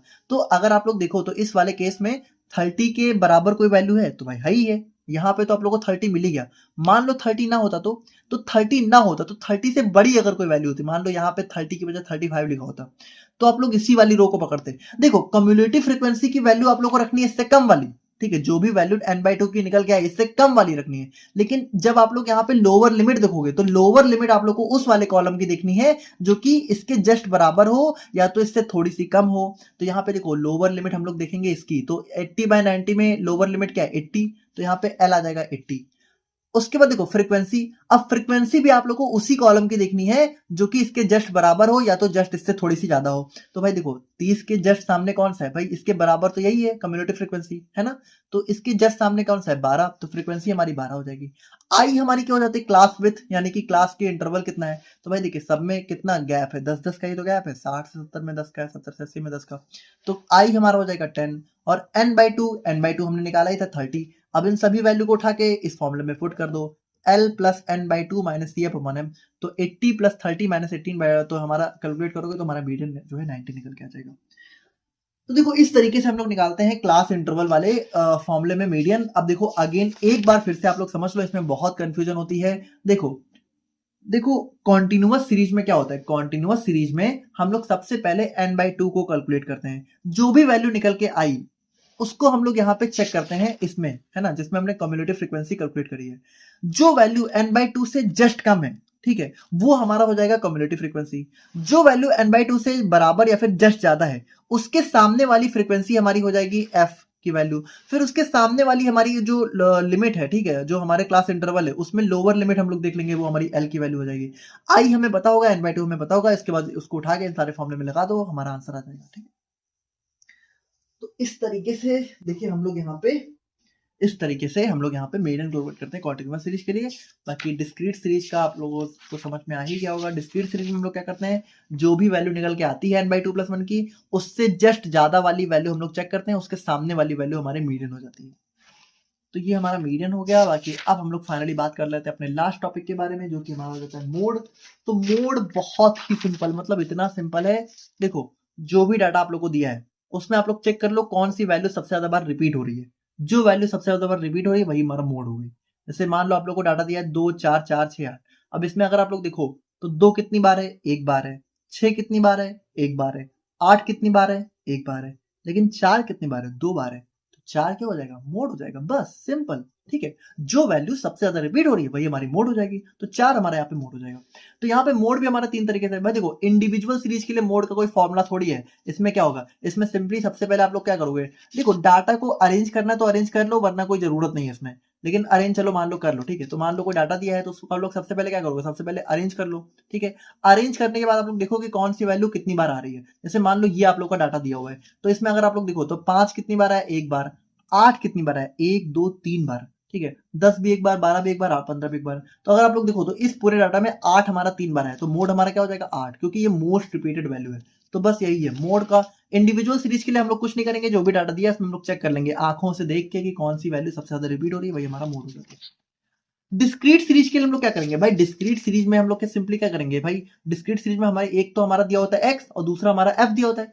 अब देखो f का मतलब क्या होता है भाई, f का मतलब फ्रीक्वेंसी ही तो होता है, और हमें मोड में यही तो चेक करना है कि फ्रीक्वेंसी किसकी ज्यादा है। तो यहाँ पे देखो डिस्क्रीट सीरीज में जो भी वैल्यू दी होगी x की और जो f होगा, तो f जिसका सबसे ज्यादा होगा, ठीक है, वही हमारा मोड हो जाएगा। भाई देखो अगर आप लोग मान लो इस वाले डाटा में देखो तो सबसे ज्यादा f की वैल्यू किसकी है, इस 25 की है ना। सबसे ज्यादा f कितना है, 25 है। और 25 के सामने x कौन सा है, 140। यानी 140 रुपए यहाँ पे 25 बार लिखा हुआ है। जैसे यहाँ पे क्या है, ये हमारा जो है एक फाइन है जो कि फार्मेसी कॉलेज के स्टूडेंट्स को पे करना है। तो 140 हमारा फाइन की वो वैल्यू है, यानी जो कि 25 स्टूडेंट ने पे करी है, और बाकी सारा देखो कम है। तो यानी हमारा मोड क्या हो जाएगा, 140। क्यों, क्योंकि 140 25 बार रिपीट हो रहा है। तो बस सिंपल है। और उसके बाद देखो कॉन्टिन्यूअस सीरीज के लिए भाई थोड़ा सा टिपिकल फॉर्मूला हो जाता है। अब देखो इसको थोड़ा सा अगर आप लोग समझो तो कुछ खास है नहीं। ठीक है, देखो कॉन्टिन्यूअस सीरीज में क्या होगा, कॉन्टिन्यूअस सीरीज के लिए इसलिए हम लोग एग्जांपल भी देख लेंगे। जैसे यहाँ पे एल हमारा lower limit of model loss. देखो सबसे देखो ये सब हटाओ, आप लोग सब सिंपली समझो। देखो मान लो आप लोगों से कॉन्टिन्यूअस सीरीज ऐसे दी हुई है, अब इसमें आप लोगों से मोड पूछा। भाई मोड क्या होता है, मोस्ट रिपीटेड वैल्यू। लेकिन यहाँ पे हम लोग वैल्यू तो हमारी कॉन्टिन्यूअस सीरीज में दी होती, तो कैसे पता करेंगे। तो देखो सबसे पहले हम लोग क्या करते हैं, सबसे पहले हम लोग ये देखते हैं कि सबसे हाईएस्ट फ्रीक्वेंसी किसकी है। तो भाई देखो इस वाले क्लास में अगर हम लोग देखें, इस वाले एग्जाम्पल में, तो 52 हमारी सबसे हाईएस्ट फ्रीक्वेंसी है। अब 52 के सामने क्लास कौन सी है, 18 से 22। तो सबसे पहले हम लोग क्या करते हैं, सबसे पहले हम लोग पता लगाते हैं कि फ्रीक्वेंसी सबसे ज्यादा किसकी है, और इस फ्रीक्वेंसी के जस्ट सामने जो क्लास होती है उसको हम लोग बोल देते हैं मॉडल क्लास। ठीक है, तो देखिए मॉडल क्लास का मतलब क्या होता है, वो क्लास जिसकी फ्रीक्वेंसी सबसे ज्यादा होती है। तो यहाँ पे 18 से 22 हमारी वो क्लास है जिसकी फ्रीक्वेंसी सबसे ज्यादा है। अब हम लोग क्या करेंगे, अब हम लोग यहाँ पे ये सारी वैल्यू कैलकुलेट करेंगे। तो एल हमारी हो जाती है lower limit of model class. देखो मॉडल क्लास मतलब वो क्लास जिसकी फ्रीक्वेंसी सबसे ज्यादा है। तो यहाँ पे अगर आप लोग देखो तो 18 से 22 हमारी क्या है, मॉडल क्लास है। तो यहाँ पे लोअर लिमिट क्या है, 18। तो एल की वैल्यू कितनी आ जाएगी, एल की वैल्यू आ जाएगी 18। उसके बाद हमारा आता है F1। अब F1 क्या होता है, F1 होती है फ्रीक्वेंसी ऑफ मॉडल क्लास। तो भाई देखिए इसकी फ्रीक्वेंसी कितनी है, 52। तो F1 की वैल्यू कितनी आ गई, 52। अब F0 क्या होती है, frequency of class before model class. अब देखो ये बहुत ध्यान से देखना। देखो frequency of class before model class, यानी मॉडल क्लास से जस्ट पहले वाली क्लास की फ्रीक्वेंसी कितनी है, वो हो जाती है F0। ठीक है, तो यहाँ पे देखो भाई मॉडल क्लास कौन सी है, 18 से 22। इससे पहले वाली क्लास कौन सी है, 14 से 18। इसकी फ्रीक्वेंसी कितनी है, 47। यानी F0 की वैल्यू कितनी होगी, 47। अब F2 क्या है, frequency of class after model class. अब इस मॉडल क्लास के बाद में कौन सी है, 22 से 26, और इसकी फ्रीक्वेंसी कितनी है, 36। तो F2 की वैल्यू कितनी हो गई, 36। आई हमारा क्या है, क्लास विथ। तो यहाँ पे देखो सबकी क्लास विथ कितनी है भाई, 2 से 6 के बीच में कितना, 4। 6 से 10 में 4। सो 10 से 14 में 4, यानी इनका क्लास विथ कितनी है, 4। तो आई हमारे को 4 हो गया। अब कुछ नहीं, ये सारे वैल्यू को उठा के इस फॉर्मूले में लिख दो। ठीक है, और कैलकुलेट कर लो, आपका मॉड आ जाएगा 18.95। तो इस तरीके से आप लोग यहाँ पे मॉड को कैलकुलेट कर सकते हो। तो देखिए इस लेक्चर को बनाने में लिटरली बहुत मेहनत लगी है। तो अगर आप लोग को ये लेक्चर हेल्पफुल लगा तो प्लीज़ कमेंट करके बताइएगा। ठीक है, और यहाँ पे स्क्रीन पे आप लोग को एक क्वेश्चन दिख रहा है जो कि आप लोग के एग्जाम पेपर में भी आया हुआ है। तो देखो कितना सिंपल सा क्वेश्चन है, इतना आता नहीं है। ठीक है, ये तो मैंने आप लोग को बहुत ज़्यादा डिटेल में पढ़ा दिया, तो पढ़ना चाहिए। ठीक है, कुछ यूनिवर्सिटी में बहुत डिटेल्स में भी क्वेश्चन आते हैं। और अगर वीडियो अच्छी लगी हो तो लाइक कर दीजिएगा, चैनल को सब्सक्राइब कर देना। बाकी मिलते हैं नेक्स्ट वीडियो में, तब तक के लिए थैंक यू सो मच।